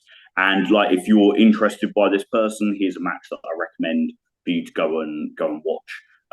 From ones that I've been able to see or ones that I know have very, very strong reputations. I can't claim to have watched all 15 matches No. for the 15 wrestlers, but I've seen I've seen over half of them, and the other half were ones which I'm familiar with and are on my to watch list Yeah. in the long run. But I think one thing I really like is the fact that we've got a different batch of wrestlers this year to last year. Yeah. Yeah, So we do, you've really got do. lots of like, if you were at Fantastic Mania last year and you're at Fantastic Mania this year, you've got loads of first time matches, you've got loads of new luchadors to see, but they've also kept the names for the people who were really memorable for last year.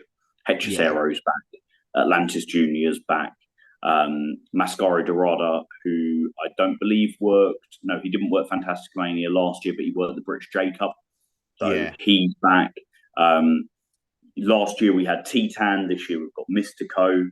So it feels like we've got a really good kind of cross section. Love the fact that Stephanie Baker is coming over as well. So we've got Yeah, I was the gonna say that. women's side of it, and it's not going to be purely men's. And I must say, her two matches are possibly they're in the top few of matches that I'm most excited to see. I'd say Connor Mills versus Hechicero, Ultimo Guerrero versus Michael Oku, and the two Stephanie Baker matches probably the ones I'm most excited for. But then also, we've got championship matches as well. Like from a Rev Pro point of view, this is going to be really important canon. Michael Oku is now safely the record holder for most undisputed British heavyweight championship defences. He broke that record in Costa Rica a couple of weeks ago. The match with Titan was the match which leveled Marty Skull's record of 9 defences. The match in Costa Rica took it to 10 matches, and Ultimo Guerrero will be the 11th defence. So if he is going to carry it to the copper box, which I'm expecting him to, there's a chance for Ultimo Guerrero to be defeated, maybe one, maybe two more before Luke Jacobs. I'd imagine at least one. Yeah. So really, by then, he's had a more than year-long run. It'll be about 14 months, I think. He's defended the belt in multiple countries. He's defended the belt in multiple promotions, and he's got the most championship defenses. And I feel like that's something that Michael Oku deserves Yeah. because I really feel like it's going to go beyond Luke Jacobs this time the as well. We'll talk a bit more about the anniversary of yeah, that match in particular, I think there's a but really good argument for both outcomes from a storyline perspective, but also from a like business perspective. What I'm absolutely. happy is I feel like I'd genuinely be really happy with either. We've also got we've got Jordan Breaks defending his cruiserweight belt as well, so that's a lovely detail. And we've got Grizzled Young Vets defending against Atlantis and Atlantis Junior. So Yeah. very much feels like this is a celebration of pro wrestling between two big wrestling companies. I Obviously, I'm not so biased to not recognise that CMLL is a huge wrestling company in terms of their history and the number of people that they draw into oldest Arena promotion in the Mexico. world, aren't they? Yeah, absolutely. But it very much this feels like this feels like a 50-50 card. I always feel like the Mm. Royal Quest cards are very Japan are much going to win. yeah, a little bit. Yeah. And I know that I feel like that's kind of skewed a little bit because of Zack Sabre Jr. and Will Ospreay in the past. Mm. But if there's going to be a Royal Quest 4 this year, hasn't been confirmed that it will or not.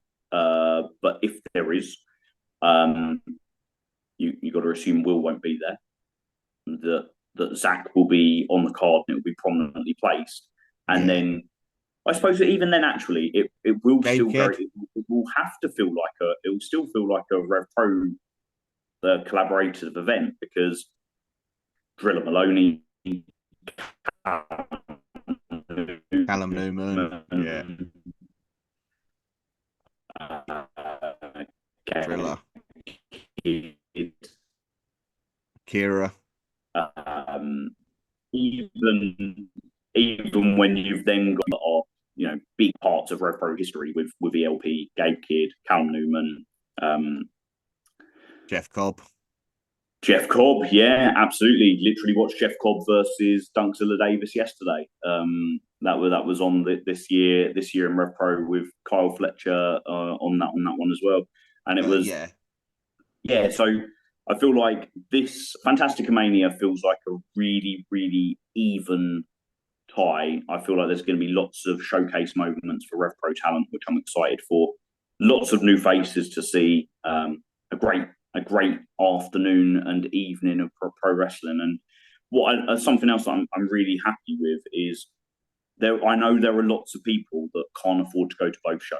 Fair play, people have got different experiences in life, different commitments. And there's also lots of people who can't logistically go to both shows. If you're traveling a long way and you've got work on Monday, a show Yeah. that finishes at 9 p.m. on a Sunday could be really difficult for you to get home from. So there's lots of people that have booked tickets for the afternoon show, but not the evening show. But that afternoon show looks just as good as the evening show. Like they are very well split. Good use of talent, really well booked. Yeah, really excited for it. I missed last year's, and I genuinely I didn't buy tickets when they first came out for Fantastic Mania. I was a little bit sort of I might give this one a miss. I think it's going to be like a CMLL show with a few Rev Pro talents. And the minute they started booking things, I realised, no, this is going to be a Rev Pro and Fantastic Mania show. I have to be there. Yeah. If we look at, we'll start, day one or show one during the day. Desire teaming with Michael Oku to face the team of Ultimo Guerrero and Angel Del Oro. Of course, Guerrero, legend. Del Oro, I'm assuming somebody on their way up at the moment. Yep. Great tag teams, Desire, Michael Oku, so interesting. Mystico, Ties in Arcade. nicely with the evening show as well because Guerrero is challenging Oku in the evening show. So And some Zazaya story is laid in that facing first one. Otto. Yes, he is. Yeah, you've got so they'll be in singles action against each other the next day. Yes, you are. Oh, sorry, later in the afternoon. You are very correct. So that'll be very interesting to see. You'll probably find that Guerrero and Del Oro will win, and Yeah, I'm then expecting so. Oku and Zazaya will get the wins in the singles, Yeah, possibly. yeah, that's what I'd expect. This seems like an insane triple six-man tag. Mystico, formerly Sin Cara, I believe, Yep. RKJ and JJ Gale versus Temperario, Gabe Kidd, and Magnus. Yeah, that So sounds nuts. And also yeah, really interesting because JJ Gal and RKJ are not on best terms. no, So I'm yeah, curious there's to see if certainly a little something bit of Rev drilled Pro in. storyline works in there. Um, I'm really, really happy Gabe Kidd's on the card. Gabe Kidd and CMLL is like a juxtaposition in my head that just doesn't work, but in Oh, the of best course, possible way. yeah. I can only imagine him wanting to just beat the holy hell out of these high flying luchadors. He is a madman after all. So I think yeah, really last excited for year that one. showed me that not every luchador is a speedy high flying junior. Yeah, There are some absolutely. big old boys in CMML. Yeah, I mean, Ultimo Guerrero. It's unbelievable at his age to be as agile as he is, and Yeah. um, but the one that absolutely got me, and I had to double check because I thought that can't be right. Surely that's not right. At 52 years old, he's wrestled 42 matches this year so far. Akumura. No, Ultimo Guerrero, yeah, Ultimate Guerrero. 42 matches so far this year, which is just insane. Yeah. You think like this is a man Chris Jericho's age. Um, and Chris Jericho is. Um, but yes, so there are different styles and different flavors to these luchadors. Hechicero being the case in point after his match with Brian Danielson, that kind of the Technical wrestler. absolutely wowed the world. He is a proper technical, hard hitting luchador. Mm. Um, the and it's the Yahweh style. When that's him and Connor Mills. That's the one that I'm most excited for. Yeah, it should be a really, really good one. As you mentioned, that is the afternoon show, Henchesero versus Connor Mills. We've also got Barbaro Cavinario, Yeah, who the I think's man. been in a match with Rev Pro that wasn't a Fantastic Mania show. Yes, he has. He has some Rev Pro history, Yeah. pre-pandemic. Oh, wow. See, I've got a great memory, don't I? Yeah, I can't believe I remember that well.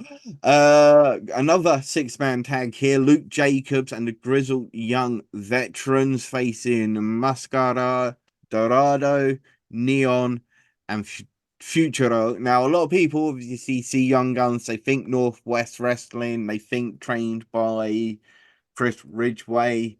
But if you actually go further back than that, Luke Jacobs and Ethan Allen were originally trained by the Grizzled Young Veterans. were they really? Yes. Oh, They used fascinating! to I didn't get know that. they went to the Fighting Spirit Wrestling School, which of course was the wrestling school run by James Drake. Oh, I love And that. Zach Gibson. They went back to and they started training now at Future Shock under Chris Ridgway and his Northwest Strong thing. But originally, really back in the day, they were trainees of the Grizzled Young Veterans who were trainees of Sam Bailey. Love that. I'm absolutely gonna plagiarize that for my preview of Fantastic Mania that I will put out on Saturday. I'll make sure I check your name in there as a plug for the podcast and as a thank you because I didn't know that one. Oh, there we go. You mentioned Stephanie Vaco. She's got a great match against Kanji. Kanji, again, one of the women that's been at the top of British wrestling for oh so long. And if you look at there are a group of British wrestling women who are still a fraction from Will Ospreay on another level, and then there's sort of like, and Kanji's one of those right there. She's been one of my favourites for a long, long time. So I'm really, really pleased to see her getting these spotlight moments. Yeah, Millie McKenzie, Alex Windsor, Danny Luna, these girls, they're just a little bit on a.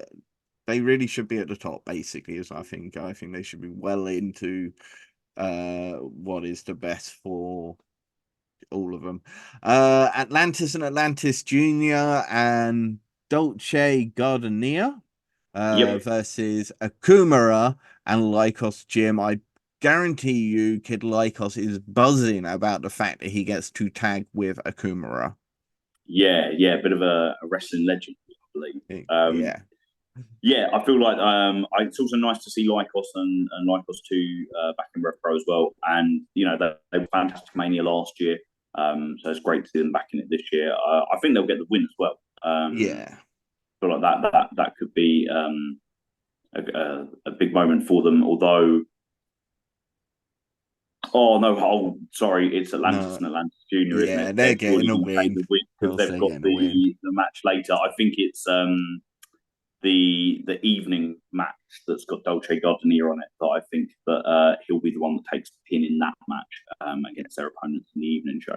But yeah, no, it's yeah, good to see Lycos back. They won every Rev Pro show when I first started going to shows, so I became really fond of both of them. And then you know they've been very heavily featured in Progress and I not love my featured Lycos in Gym Rev Pro. boys. Oh, I love that. Absolutely love that. They've got great merch, haven't they? They really Lycos do. Gym. They have I have great their merch. woolly hat as well. I haven't got it up there at the moment, but I do have the woolly hat as Yeah. well. And my wife, I'm waiting for something to drop because they're on my list of people where I really want to get something from. But whenever I've got money to dip into the merch, whenever it's on my birthday or Father's Day or Christmas or anything like that, it just happens to not quite time up with when they do their merch drop. So I'm waiting patiently. yeah. Good for you. I'm a big fan of Lycos Gym. My wife also loves Lycos Gym. She loves CCK as well and CDK, the Calamari Drunken Kings of the DDT team. We got to see them in Japan. That was Japan when we were in Germany. That was amazing. I really did enjoy seeing Chris Brooks and Massa.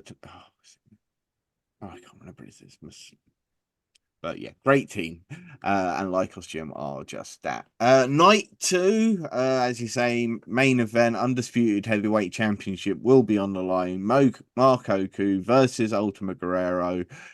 As you say, Ultimo will probably get the pin over Oku on the night before, or maybe Del Oro will pin Cesare the night before. What do you reckon? I think Guerrero. So yeah, that afternoon show, I think Guerrero will uh, take.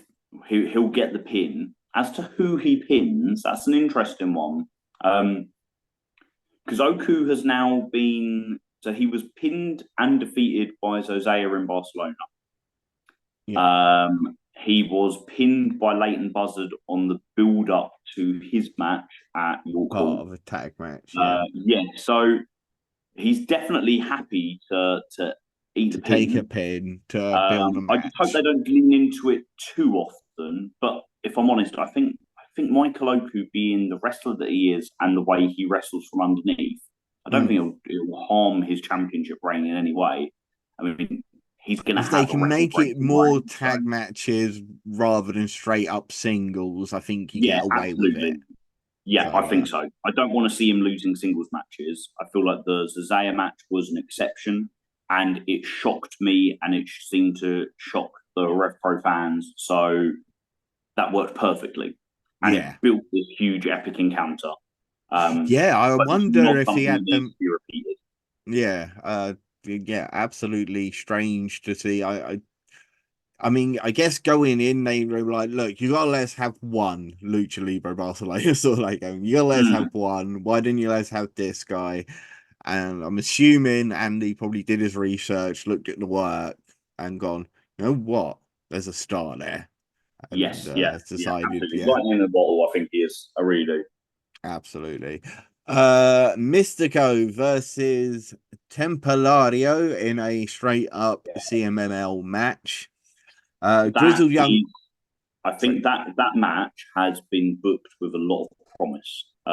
Just from the kind of chatter that I've heard, and people that know CMLL more than I do, that there's those two have worked together and worked brilliantly before. They had a 2 out of 3 falls match last year, which is very, very highly regarded, and is one that I've watched and was excellent. And I think this is one of those cases where we've got 2 wrestlers who we know that if we put in the ring together, we're going to get a guaranteed banger. But nobody in this crowd is going to have seen it before. A little bit like when I'm trying to think of what they were called at the time. It would have been Chris Dijak, wouldn't it? The Dominic Dijakovic as he is now, or whatever he goes by now, and Keith Lee. When those two had sort of like banger matches in multiple companies, and you knew that if you put them in the ring together, you were going to get magic. I very much feel like this is that match. I think this is going to be one that people go away and say, did not know I was going to be talking about that match, but that's the one I want to talk about. Awesome. I look forward to it. Grizzled Young Veterans will defend the undisputed tag team championships against Atlantis and Atlantis Junior. GYV will probably pick up the win there to retain. I wonder if we'll see anything from Brendan White and Danny Jones post. Yeah, I hadn't thought about that. I hadn't thought about that at all. They have. It's a long drawn out story. This, when you think that their first coming together was 6 months ago now. Yeah. So we're due. I thought the match would have happened by now. I don't know if I know Danny Jones has had a baby. I don't know, and I know that he had a baby around the time of High Stakes. It was very shortly after or just before. So I don't know if that affected things, or if or if they're just being, they're very, very popular lads on the Welsh circuit. So I know that they're getting lots of regular work. So yeah, and it's got to happen. I have full faith that it will happen. It'll be interesting to see if this is a time where Grizzled Young Vets are in London. So let's make sure that Danny and Bronco are in London as well. But yeah, good call. I hadn't thought of that one. Yeah. Well, looking, I can see Danny Jones has only had 4 matches total. Well, they might have wrestled for companies that don't go on cage match, but I can know only Brendan see had a lot of singles matches. I yeah. don't think Greedy Souls as a team have had many matches. My friend Spike is all over the Welsh wrestling scene, watches as much of it as he can. He always keeps me informed, so I'm trusting on Spike there. Yeah, I think he has been slightly busy, but I've again, not to give anything, but I've booked Greedy Souls and thing for the anniversary show. Have you? Yeah, I did. Yeah, I don't know. It's a match that deserves to be on the anniversary show. Greedy Souls deserve their big match on their big show because they haven't had it, and I feel like they keep getting done over by not getting a big match on a big show yet. Yeah, I must admit, if I was booking last year's anniversary show, that is one match I would have booked differently. Yeah. I wouldn't have had Subculture versus Velocities. I would have had Sunshine Machine and Greedy Souls in there and made it into some kind of triple threat. Or if you wanted to keep Jude and Paris on there, have it as a 4-way. I feel like there was enough time to build that story to get everybody in, and I feel like TK and Chuck and Danny and Brendan deserved to be on that show. I know Danny and Brendan they came out and they had their kind of moment in front of the big crowd, but it's not the same as getting your music, getting your ring gear, wrestling a 12-minute match. I thought the Revolution Rumble match should have been Danny Jones. I don't think it should have been Subculture, and I think it should have been the Greedy Souls over Subculture. Only because I felt like I've seen the Subculture Greedy Vultures match in NXT UK, so it wasn't as big to me as seeing the Greedy Souls, who I think are easily one of the best tag teams in Brit Wres right now, and Oh, I think they're so underrated. they don't get enough shine, do they? No, they're so good at what they do. They are the perfect asshole wrestling team. Like Mm. they absolutely know know know their place, know their character, know their team. I Mm. love something that one of my little hills that I will die on is how much I love tag teams that talk to each other in the ring. Yeah. Tag teams that are communicating, because this isn't a predetermined kind of choreographed routine. This is two people working out a strategy that they've discussed previously, but in the same way that footballers and cricketers and rugby players are constantly talking to each other. Greedy Yeah. Souls do it brilliantly. Sunshine Machine do it brilliantly. Grizzled Young Vets do it brilliantly. FTR do it brilliantly. Like these are there's not many teams that really do it that well. And obviously, I'm only judging it on teams that I've seen live and in person. I was lucky enough to see FTR from the front row when they wrestled Aussie Open at Royal Quest. And I loved how much Dax and Cash talk to each other. I'm sure that there are lots of American teams that do it also. But it's something that if I was to talk to, I tell you what, True and Lacey do it. True and Lacey do it a lot. And Yeah. that's a team that deserve their flowers. Kieran's really, really good at directing traffic, and I like that. TJP does it out in Catch 22 in New Japan. You can hear. It's one of the things I love about the Japanese, the production in Japan. You can hear everything that's happening in the ring, with Yeah. the way the crowds are. But yeah, no, I would love to see Greedy Souls. It's not Greedy Souls versus Grizzled Young Vets. It's not the match that I have for the anniversary show. I shall save that one because it's my big We're nearly there. semi-main event. We're nearly there. Jordan Breaks defends his undisputed cruiserweight championship against Neon. Rio gets her shot at Stephanie Vega. We have Masca versus Gabe Kidd versus Magnus in a triple threat match. Zazaya versus Angel de Oro. And then another 6-man tag match. Robbie X, Dolce Garnier, Futuro, Henchicero, Barbaro, Cavanario, and Akumara. There's a lot of O's. Yeah, yeah, that's the one that I think that the team CMLL will pick up victory. I think it'll be Yeah. I think it'll be Dolce that takes the pin. Just again, simply basing it on his form guide, he doesn't pick up many wins in CMLL, so I think that'll be one where he's the guy there. That triple threat match is one that really interests me. They just Gabe Kidd versus two athletic luchadors. I think it's going to be beautiful. I think it's going to be pro wrestling violence, but in a really, really fun way. Yeah, I'm really looking forward to that. Really looking forward to the weekend. It's there's something special about wrestling weekends.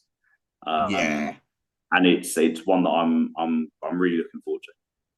Massively so indeed. Let's do it. Let's talk about the anniversary. It's going to be at the Copper Box. We know that it's going to be during AEW weekend. Do you have the exact date? I It don't is seem the to have it. 24th, Saturday, the 24th of August is. Yep. They're going to have competition. You've got an Attack Hustle North wrestling show going on, which should be interesting. I think all 3 shows are just sort of like each having a show in the same venue on the same day, and I'm sure I haven't seen anything from Progress yet, but I'm sure there will be something from You've got to Progress, imagine no doubt. they You did a have to show. imagine. They did a show with Defy Fine last year, last didn't time, they? yeah, And I know lots of people went to both, and yeah, I think you could time it. The way they did it was that Progress and Defy finished early enough that you could get the tube over from the ballroom to Stratford without too much stress. absolutely, and but yeah, it's gonna be. We know it's gonna be Luke Jacobs versus Michael Oku. We know that from when he won the Revolution Rumble. He said it out. I'm going to do this. absolutely deserve. I love the fact that it's going to be a full British main event this time Yeah, round on this huge card. they've made it So really clear as well that it will main event. That's yeah, been it's one of those things where when Luke said it at the Revolution Rumble, there was a little part of me that thought, okay, you've said it, but is that official, or have you just kind of got carried away in the moment of what you're saying and not actually had that confirmed by Andy Quilden? But Andy on commentary has now mentioned it 2 or 3 times. He's clearly explicitly said the main event he will be in the main event. Whereas, like, for example, Michael Oku versus Zach Gibson wasn't the main event of Uprising because Will Ospreay versus Gabe Kidd was. yeah. So I've put it in. That's the first match I put in: Michael Oku versus Luke Jacobs, straight 1-on-1, no stipulations, no someone weaseling in. I know some people have talked about, could they make it a triple threat with Connor Mills or something like that? I don't want that. I No, want Michael Oku versus Luke Jacobs. absolutely. 1-on-1, may the best man win. They had a great match at the 229 in October. It was the loudest I've ever heard the 229. I literally couldn't talk the next day, which made teaching hilarious. Um, their cruiserweight match in Manchester. I wasn't there for that live. I wasn't as globe trotting or I Britain was there for trotting. that live actually. I saw Then Luke were you? Jacobs. Yeah, I And remember now. like it came across on demand as electric. I remember saying to myself, I have to see Luke Jacobs in Manchester. That's something that I have to do. There was no way they were going to let Luke Jacobs lose in Manchester that No, night. I don't think. no. I think And the whole crowd would have bayed for it. I know Andy Quilden on the Twitter Q&A has said that there will be a Manchester show this year. That's good. He called it a big Manchester show. I don't know if that means big venue or just, every show's a big show. I don't know if I'm They, reading too much into that. And he said it will be at the end of the year. It's where yeah. I've said, right, 100%. It's a long way from Bedford to Manchester, but I'll be doing it because I have to see Luke Jacobs in Manchester. Yeah, I think we had done TNT Extreme at Liverpool the night before, and then we went to Manchester and then went home. But Nice. yeah, I do remember. But they do typically do big events in Manchester. We said last year was Fantastic and Mania. The Yep. year before that, it was the Michael Oku, Luke Jacobs, and there were Yeah, other Summer big Sizzler. matches on the card. Summer Sizzler, 500 plus fans. They had So it was very well attended. Aussie Open versus Velocities, wasn't it, in the tag league final? Yeah. Is that correct? Am I getting my Yeah, years Sunshine right? Machine versus Lycos Jim was there. Yeah. I think it Lycos got Manchester injured. also got Pack, didn't they? They got Pack versus Connor Mills for the Yes, they did. Uh, All Atlantic Championship. It was then, wasn't it? yeah, For AEW. So yeah. Have you gone for the 10 match card, the same as last year? I have gone for a 10 match card, same as last year. Yep, I have Uh, as well. shall I've I also go first, or would you like to go first? So let's go. Guess go first. So for my opening match, I've gone with the same concept of last year of a women's number one contenders battle royal. Okay. I feel like it would be a nice way of including lots of people, and I also feel like it worked well last year, and also it's a nice.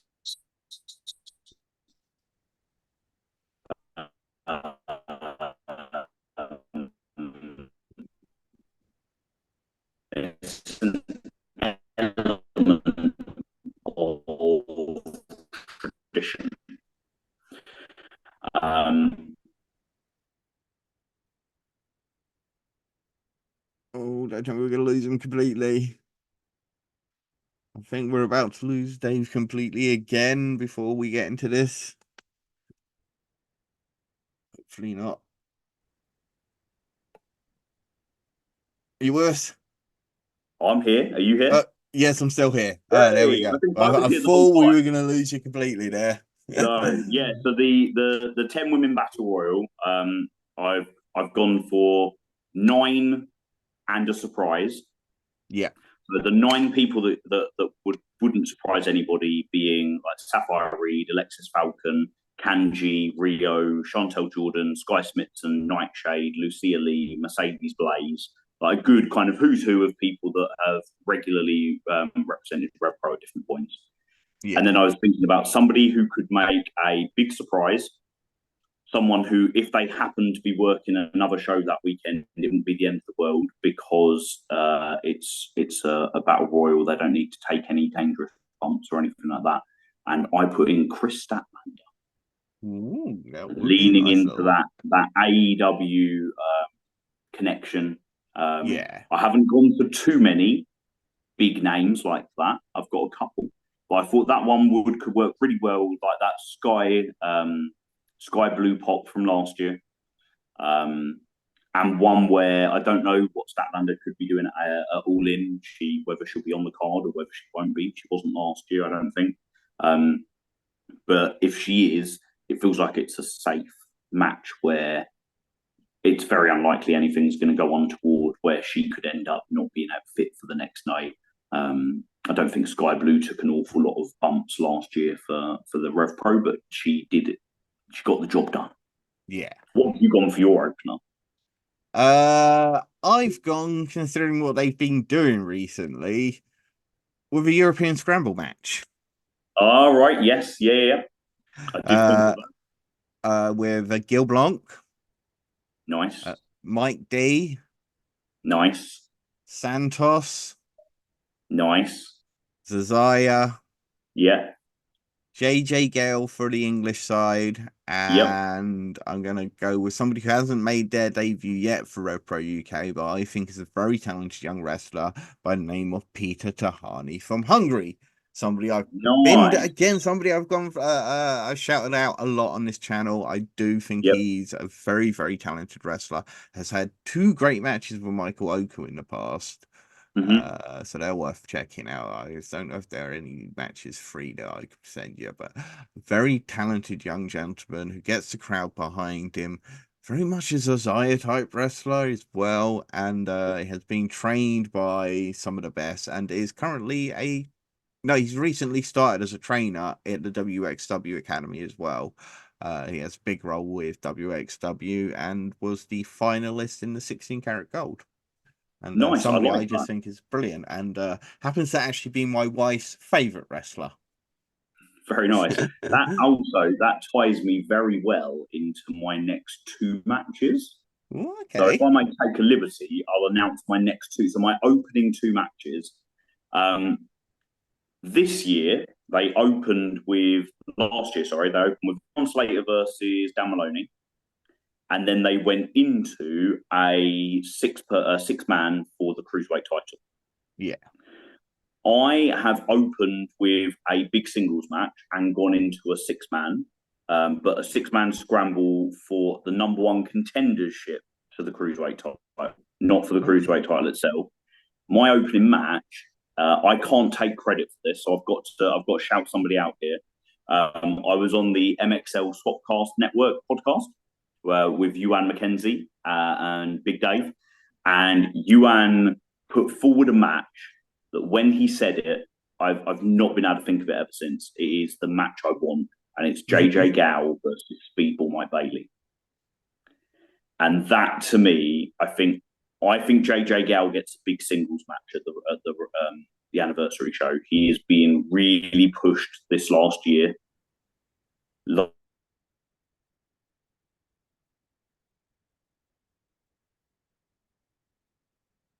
Internet's just lost him again there. Bear with us. I'm sure he'll be right back. You there? Am I Got back? you. Yes, there we go. So he didn't get Zack Sabre Jr. at the anniversary show. He had to wait for Uprising. He got Fujita, which was a really good match. But it very much was.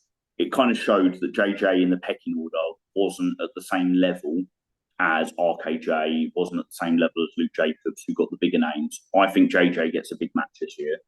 Speedball is perfect. Someone that the crowd are familiar with, someone that the crowd loves, someone that you know you're going to get a banger match with. What a great opener, because you've got something to really kick off with.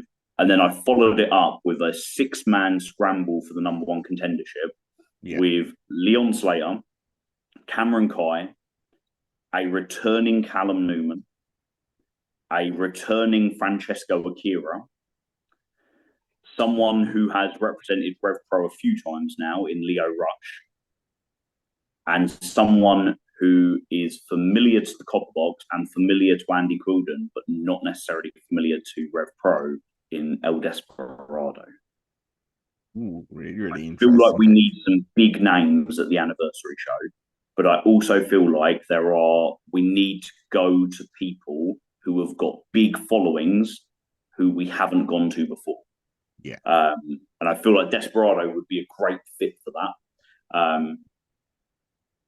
So yes, yeah, they're my love next two. And Desperado. actually, I tell you what, because I've already spoiled it earlier in the show, my third match is Jordan Breaks versus Kushida. There we go.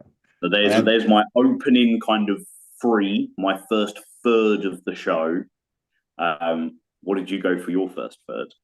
Well, I'm going to move Kushida to Jordan Breaks to that first third as well. So I've also got Kushida versus Jordan Breaks. I went with Leon Slater versus Speedball 3 Oh yes, as the yeah, that's opening a great one. match. That would be. I mean, It's funny if we I both don't get chose what I want, Speedball. if I don't get JJ Yao versus Speedball, you get Leon Slater versus Speedball. Or either way, if I get what I want and you don't, I think we're both going to be happy because we both get Speedball, Mike Bailey in the Copper Box. Absolutely. First of Leon Slater Speedball back. Was it the anniversary show before, like 2 years 10th ago? anniversary. It was. Yeah. I think it was my first Leon Slater match. Oh wow. And yes, yeah, I think I'm about 25 Leon Slater matches in now. I am a My nerd. first Leon I do keep the Slater match list. was a little clubhouse in Newcastle for a show called Prime Wrestling Entertainment. It was Oh wow, he must have yeah, been proper young.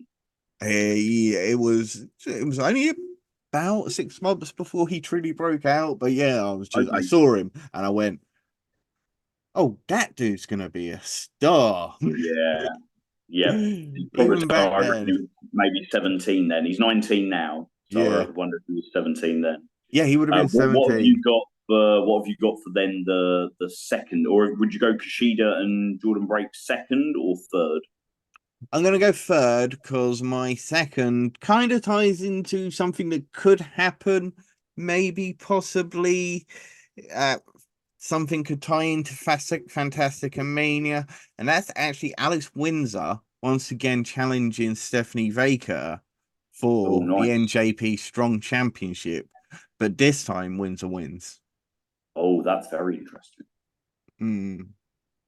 Even if it's non-title, I'd like to have it for the Strong Championship and have Windsor win, but I'd be happy with it to be non-title for Windsor to win to get another shot. Yep. Yeah. Yeah. But Either way, I'm happy. yeah, and I Yeah. feel Yeah. like I you like can play into that. Fantastic and Mania. Yep. So my next batch of three will be I think you're gonna love all three of these matches. I said about the Pure Rules coming into it, and I went and I had a match Okay. with Zack Sabre Jr. and Chris Ridgway because they've been teasing this for a bit now, and they've teased it from Japan, and I'm thinking, oh, that would be so bloody good. They had a tag match in Japan, I think last year altogether, where they were on opposite teams. I think Zack Sabre Jr. pointed out there's like five matches to Chris Ridgway, 4 matches to him. So Nice. I would really like to see Chris Ridgway, Zack Sabre Jr. And since we talked about it, make it a pure rules match as well. Oh, Really go to it. I would love that so much. I really, really would.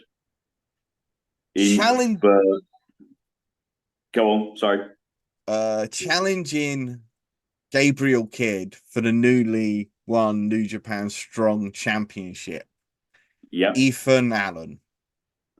Interesting. Yep. I think it would be a banger. It would give Allen a real nice little nod. You know, Luke Jacobs busy right now. Let's give you a big match. I think they'll both lose, and then they'll get back to tag teaming together in Rev Pro UK properly. Yep. So that's So why has I've that gone with that. taken you up? Have you got three matches left? So Or have you got two matches left? if we're going by the rule of three, I had RKJ versus Connor Mills for the #1 contendership. Yes, I have that as well. I have that in I have that after Breaks and Kushida in the 4th slot.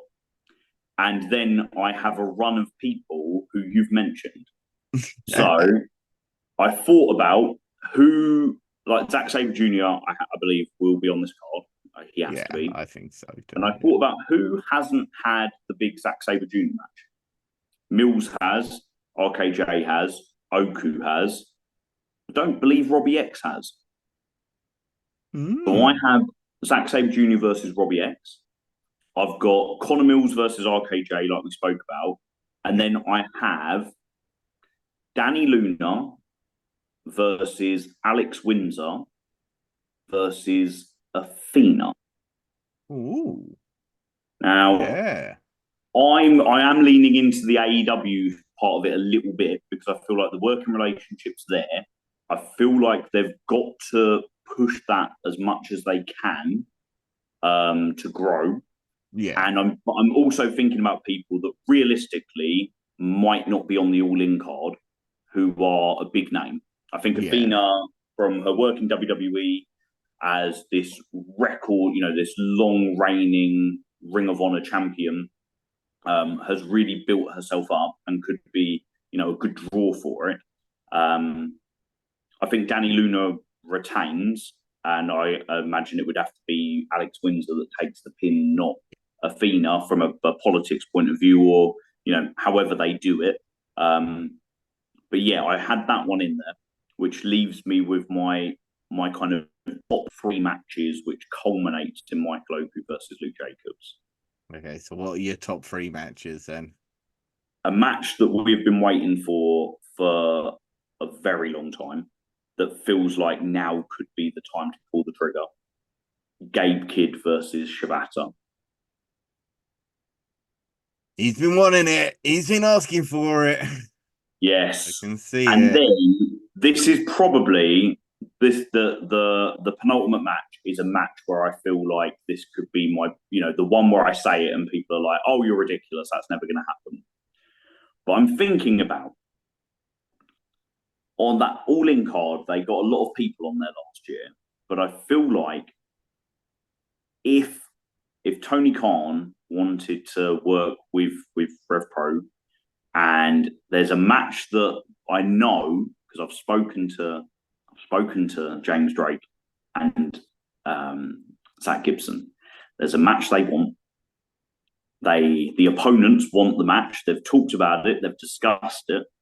They're just waiting for someone to book it. That's what Zach Gibson said to me. He said, we're just waiting for someone to book it. And I said, well, I hope it's in the UK. And that is Grizzled Young Vets versus FTR. Felt like you were going to say that. Felt like I feel like there's, All In without FTR can still be an amazing show. Yes. Yeah. And if in return, Tony Khan gives FTR something that they really want, they want a big match with Grizzled Young Vets, they get the biggest independent show in the UK.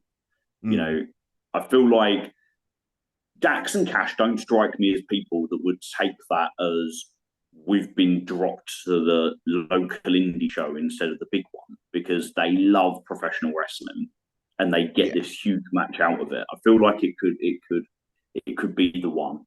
I would love to book Zack Sabre Jr. versus Bryan Danielson. But I don't think the night before All In I'm going to see that.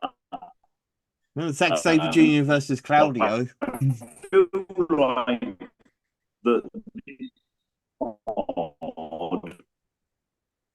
I really hate that And GYV had to job to the Acclaimed recently. yeah, you know how much we got last year.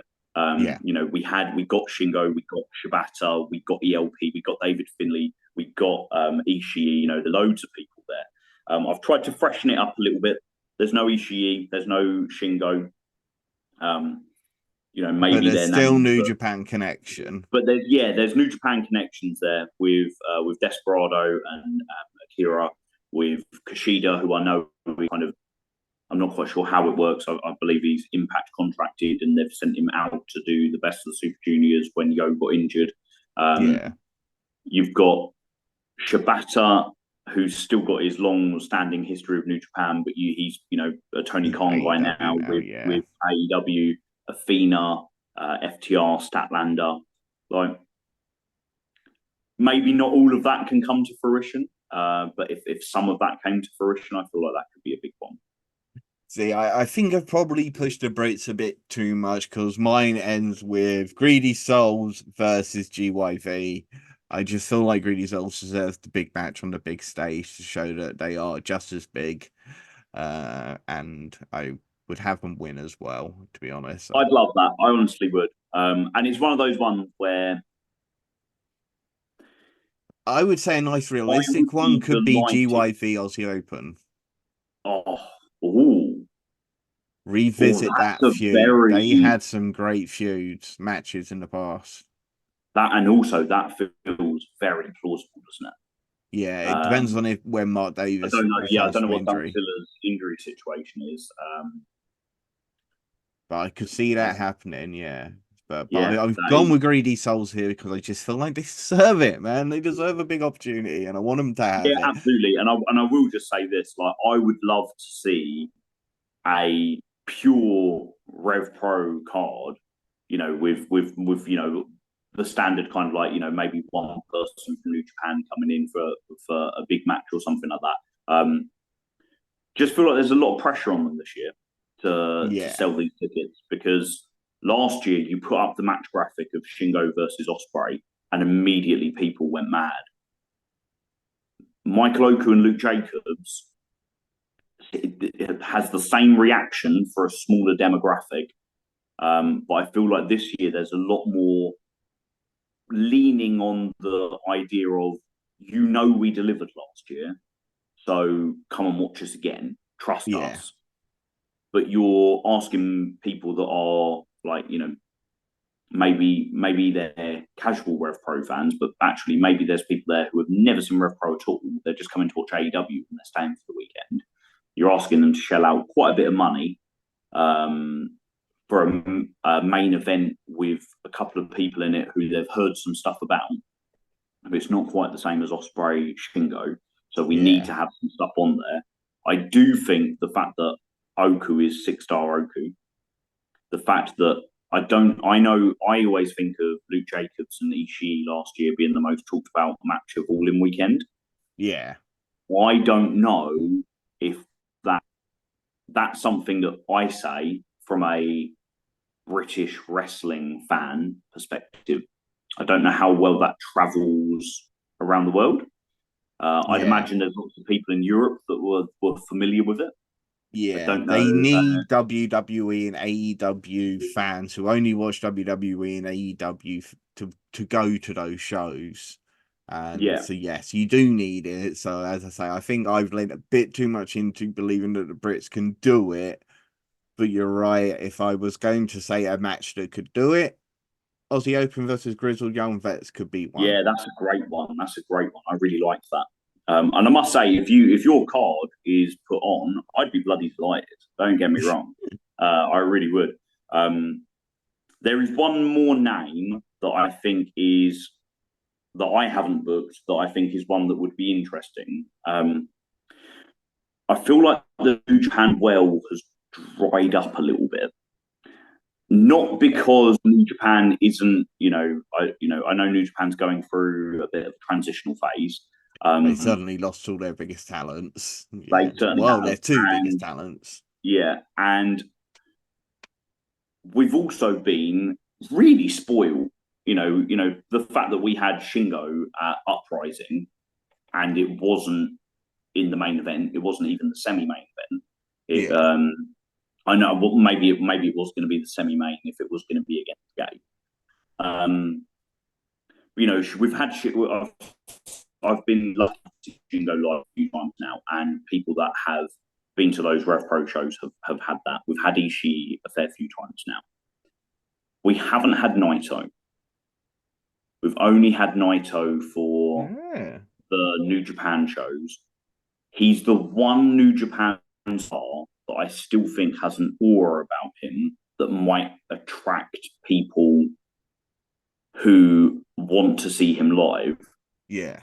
The only downside is because of Royal Quest, have those people had that itch scratched because they've got to see him through Royal Quest? And is Naito in 2024 the same Naito that he was in 2019, 2020, 2021 and before?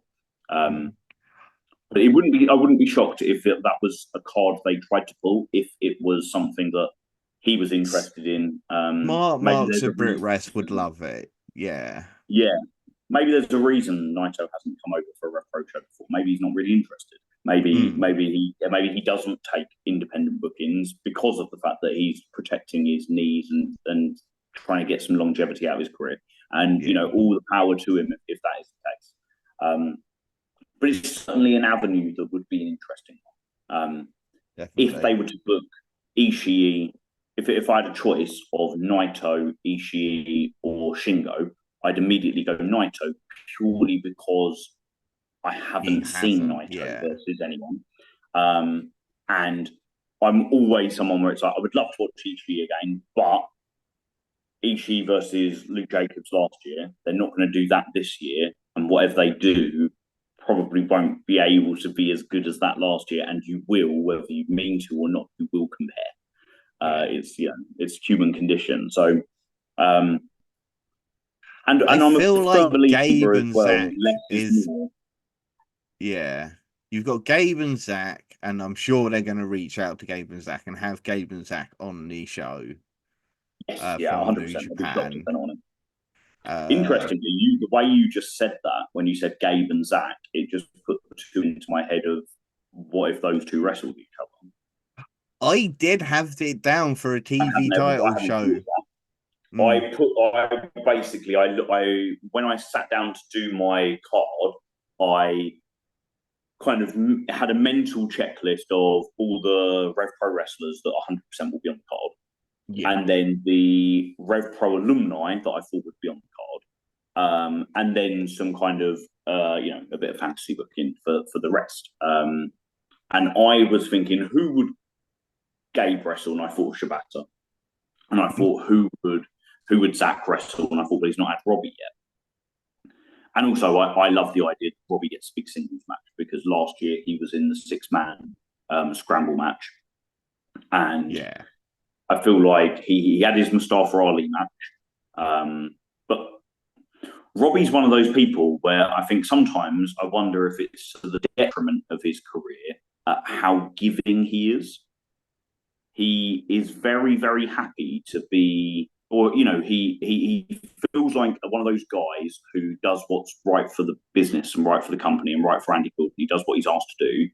And probably an absolute dream to work with because he's loyal and he's professional and he's a bloody fantastic wrestler. But he takes a lot of losses and he's often the opening match or the second match or the third match. And, I want Robbie to get one of the big matches and be really showcased and there's a part of me that wants that, so that's what I pushed. Maybe he would take the place of someone like a Leo Rush or a Desperado in that 6-man match I booked, and in his place, Zach wrestles Gabe Kidd. I feel like Gabe versus Shibata has to happen. Surely it just has to. It's not going to happen in New Japan. I feel like the problem is can Shibata give Gabe the match that Gabriel Kidd can give? Yeah, that's a really interesting idea, isn't it? Can Shibata wrestle a Gabe Kidd match without it. I'm sure Gabe could do a very good job of wrestling a very, safe match to protect a man who's been through a hell of a lot. But then are we But are not they getting the also actual conscious? getting the Gabe? Is there an element there of being conscious of the fact that they would know that that's not what people want? People want to see Shibata and Gabe Kidd beat the hell out of each other. Yeah. But at the same time, we also want Shibata to live a long and healthy life. And for a time, we weren't sure that was going to happen. So I completely get that. Yeah, it will be fascinating. I'm also really curious to see when the first matches start to get announced. Yeah. Every single week, I don't know if you read the Rev Pro Q&As on Twitter, but every single week, it's one of the first questions. And Andy very patiently replies saying, you have to let things play out to be done between now and then. And also, like, that's what I want. I want these matches to come out of story. Yeah. Last year they could put Ospreay and Shingo up because it's like, well, this match has story. It's got 5 years worth of story in this little promotion called New Japan Pro Wrestling. Pop on their demand and watch it. Whereas this year, they're tying it in more into the Rev Pro week to week story. So you're going to have to be patient, and there is a lot of wrestling to be had. We've got. I think there's at least maybe up to 10 more shows before the anniversary, because we've got a really busy June and we've got quite a busy July, and then there is an August show in Southampton before the anniversary show, possibly one more show before. I know there's not a 229 in August. I would estimate if we 1, 2, 3, 4, 5, 6 shows. But there's I think it might be more because there's a couple that are not that have been announced but are not on sale yet. Okay. So there's we've got so in June alone there is a 229, a Southampton, a St Neots, and a Sheffield. And then you've got another live in London, another Southampton show, and then the anniversary show. And a Coventry show in there as well. There's Coventry on the 28th of July, which is ingrained in my brain. The Coventry on the 28th of July and the Southampton at the start of August are the only shows I'm due to miss this year. Because selfishly, my wife and children have demanded a holiday. So I shall have to take them on holiday and miss wrestling, which makes me terribly sad. Where are you going? We are going to Norfolk for a little weekend on the coast. Norfolk to Coventry is not that far. So I missed the Coventry show because we're in Norfolk, and I missed the Southampton show because we're in Cardiff. Now, Cardiff to Southampton is doable. Norfolk to Coventry is doable, but I somewhat fear for the state of my marriage if I was to do that. Well, you could go to an Attack Pro Wrestling show in Cardiff.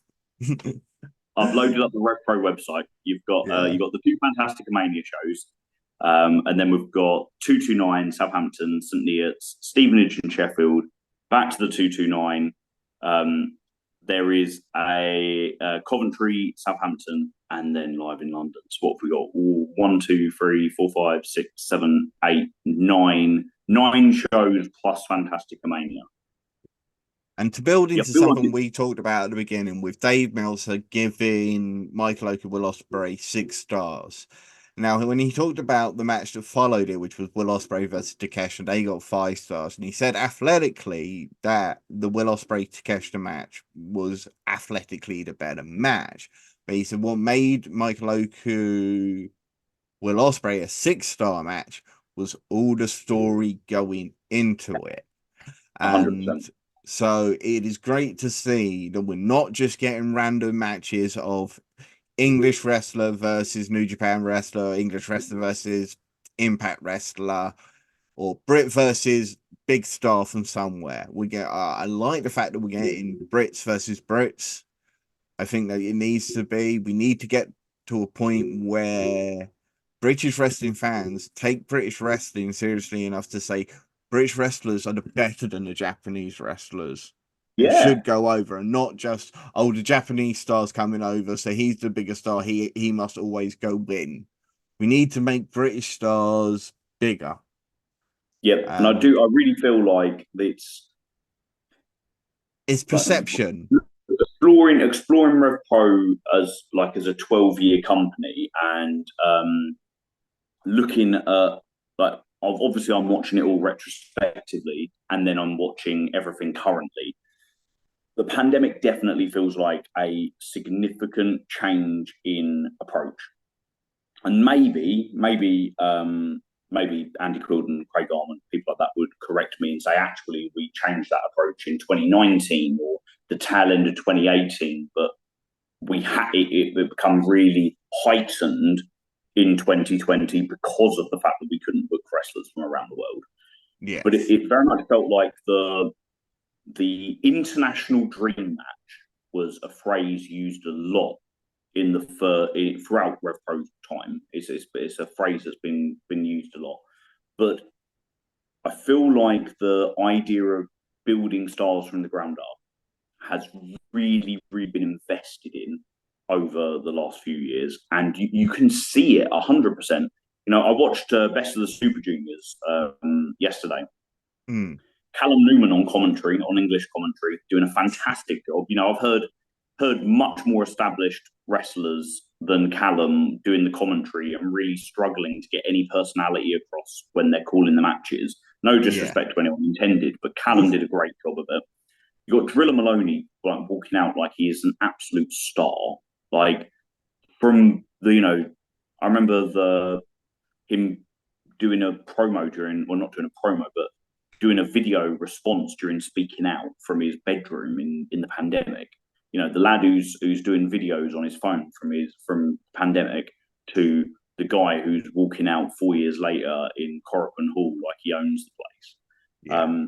You know, the Gabe Kids just won the New Japan Strong Championship, and it's not the New Japan Strong Championship that existed on New Japan Strong, which was like a little bubble all of its own with Fred Rosser and Tom Lawler and those guys in the LA dojo. But that's a big established championship in New Japan now.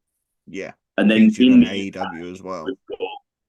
We've got layers to this Rev Pro roster now, where you can look at your established top names, your Oku, Jacobs, RKJ, Mills, and then you can look at the likes of like your Robbie X, who are kind of like at that. I mean, he's definitely up there with them talent wise, but he's booked like he's like that upper mid carder. You've got JJ Gal, who's worked his way from the bottom to now being like the upper echelons of that mid card. You know, there's a pathway. I could see if I was a trainee wrestler looking at Rev Pro, I can see how I go from where I am now to headlining a 229 to headlining a York Hall to going out and doing a Best of the Super Juniors or a G1 to getting my in Impact Wrestling like Danny Luna has, like Subculture did, like Trent Seven is now over in Impact. And I know these people have got the WWE fame as well. Obviously, it's not all from Rev Pro, but you can see that the companies work together, but not just feeding people and giving people up. Leon Slater signed with TNA. He's gone out and done stuff in TNA. He's debuted on TNA TV, got his first win in TNA TV, and we still see him regularly across the Rev Pro roster, and we still see him being booked, involved in storylines, and there's 100% you can see why you've got this investment in Rev Pro from a career perspective. And it not just be a case of, if I wrestle for this company, I'll get to wrestle around the UK and I might occasionally get a big match against a big name that I'll obviously lose to. But at least I'll be able to say I wrestled Minoru Suzuki once. You know, there's more. there's more on offer for these guys now. Indeed. And we got to look at it. There's so many British guys have gone on now to become the best in the industry. And, you know, Will Ospreay, just the number one fact. He is the best wrestler in the industry. Sorry, Kenny Omega. It's not you anymore. You're old. You're falling apart. Will Ospreay is the future for the next 10 years. But Drew McIntyre's, Pete Dunne's, Tyler Bates, Pac, British Zack Sabre Jr. We're producing the best wrestlers in the world right now, and I think we're going to continue to do it. And I think for that reason, we've got to stop being on the mentality is the big American Japanese star comes in and wins.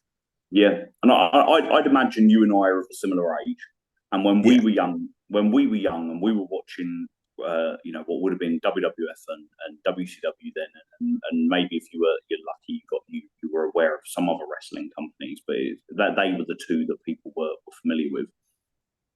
British wrestlers weren't represented, other than Dynamite Kid and the British Bulldog. Oh yeah, and then as we got a little bit older, William Regal. But even then, like William Regal was always presented as a bit of a comedy character because he was British. Yeah, and there was an element of I couldn't imagine. So I'm a teacher, and I've got there's quite a few. All the kids at school now, all the ones that I know and I work with a lot, they all know that I love wrestling. They all know about they look at my TikToks and stuff like that, and they know that I go and watch wrestling. And I've had a couple before say to me, like, I want to become a wrestler.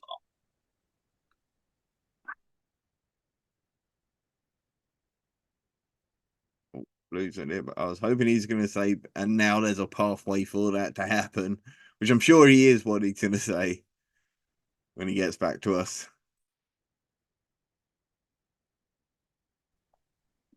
I think I'm back. When we were kids, there wasn't.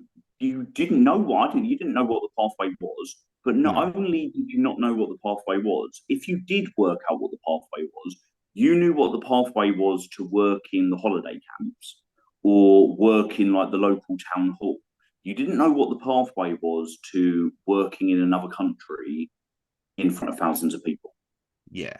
But now you do, because British wrestling is represented in every one of the major companies. And you look at it from all levels. You look at it from Trent Seven, Leon Slater, Danny Luna in Impact. You look at it in AEW with Pac. You look at it in WWE with Pete Dunne, Tyler Bate, Drew McIntyre, people like that. But then even if you go over to like you talked about LJ Cleary earlier in Pro Wrestling Noah, Leighton Buzzard out in Japan before he. I know he wasn't working like big Japan Pro Wrestling companies, but he was working. He was making he was working full time for a Japanese company. He wasn't a top six company. Yeah, he wasn't going to work 9 to 5, Monday to Friday, whilst he was then working for Japan at the weekends. He was, and yes, it was a stint of his life, and maybe he can do it whilst he's young and doesn't have a family and things like that. But that's aspirational. That's something that a young person can look at and think, wow, I could wrestle in like this arena. I could wrestle in front of 1,000 people, 2,000 people, 5,000 people. And Jack Morris is another one. Pro Wrestling Noah, double champion at one point, a double champion. Saxon Huxley, tag team champion at Pro Wrestling Noah as well. Yeah, absolutely. Chris Brooks. And it really is. That's something that I think is something that is like really worth celebrating. Absolutely. And hopefully all our listeners certainly do.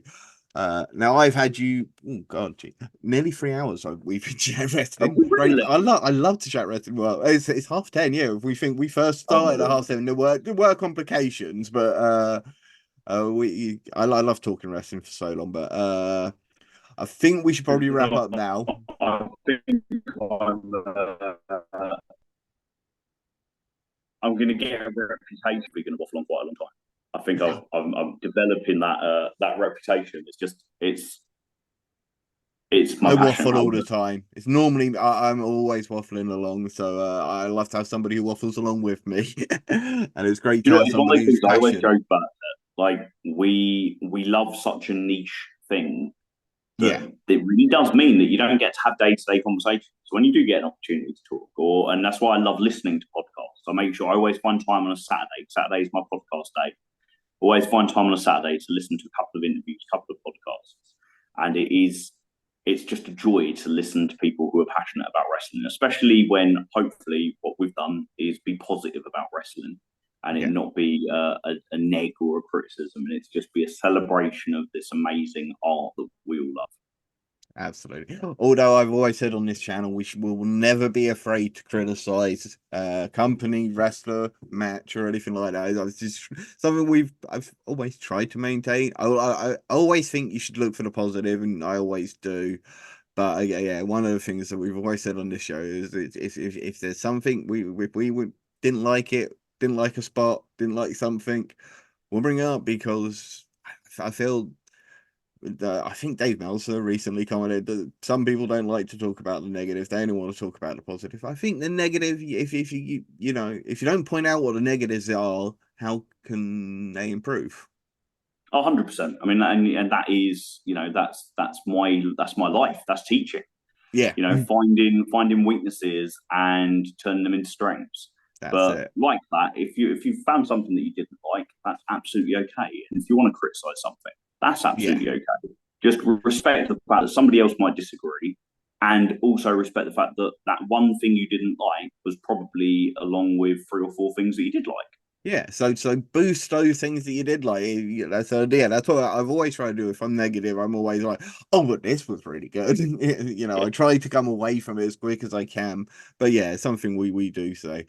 You do But it well, mate. So I enjoy listening to your podcasts. They're always good. thank you very much. I always check out when I need to catch up on what's going on with Rev Pro UK. If I haven't seen it yet, I know I've always got your notes to go Cheers, to. man. I So appreciate it. that's davethemark.com, isn't it?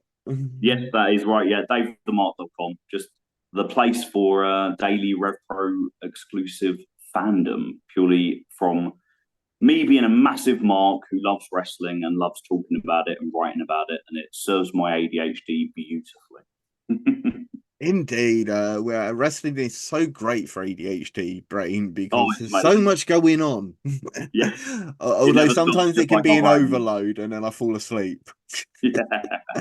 But yeah, great talking to you again, Dave. I really hope there are fans out there have been enjoyed listening to us ramble on about Rev Pro UK, which right now are one of the hottest companies, not just in the UK, but in my opinion, one of the hottest companies in Europe, one of the hottest independent promotions in the world right now, and it's Rev Pro UK. They have been absolutely smashing it. We did highlight some other guys that absolutely deserve it as well, including Progress North and the guys like that. So what we always say is support independent wrestler, support independent wrestlers, support independent wrestling podcasts that support independent wrestling, and remember, don't feed the trolls.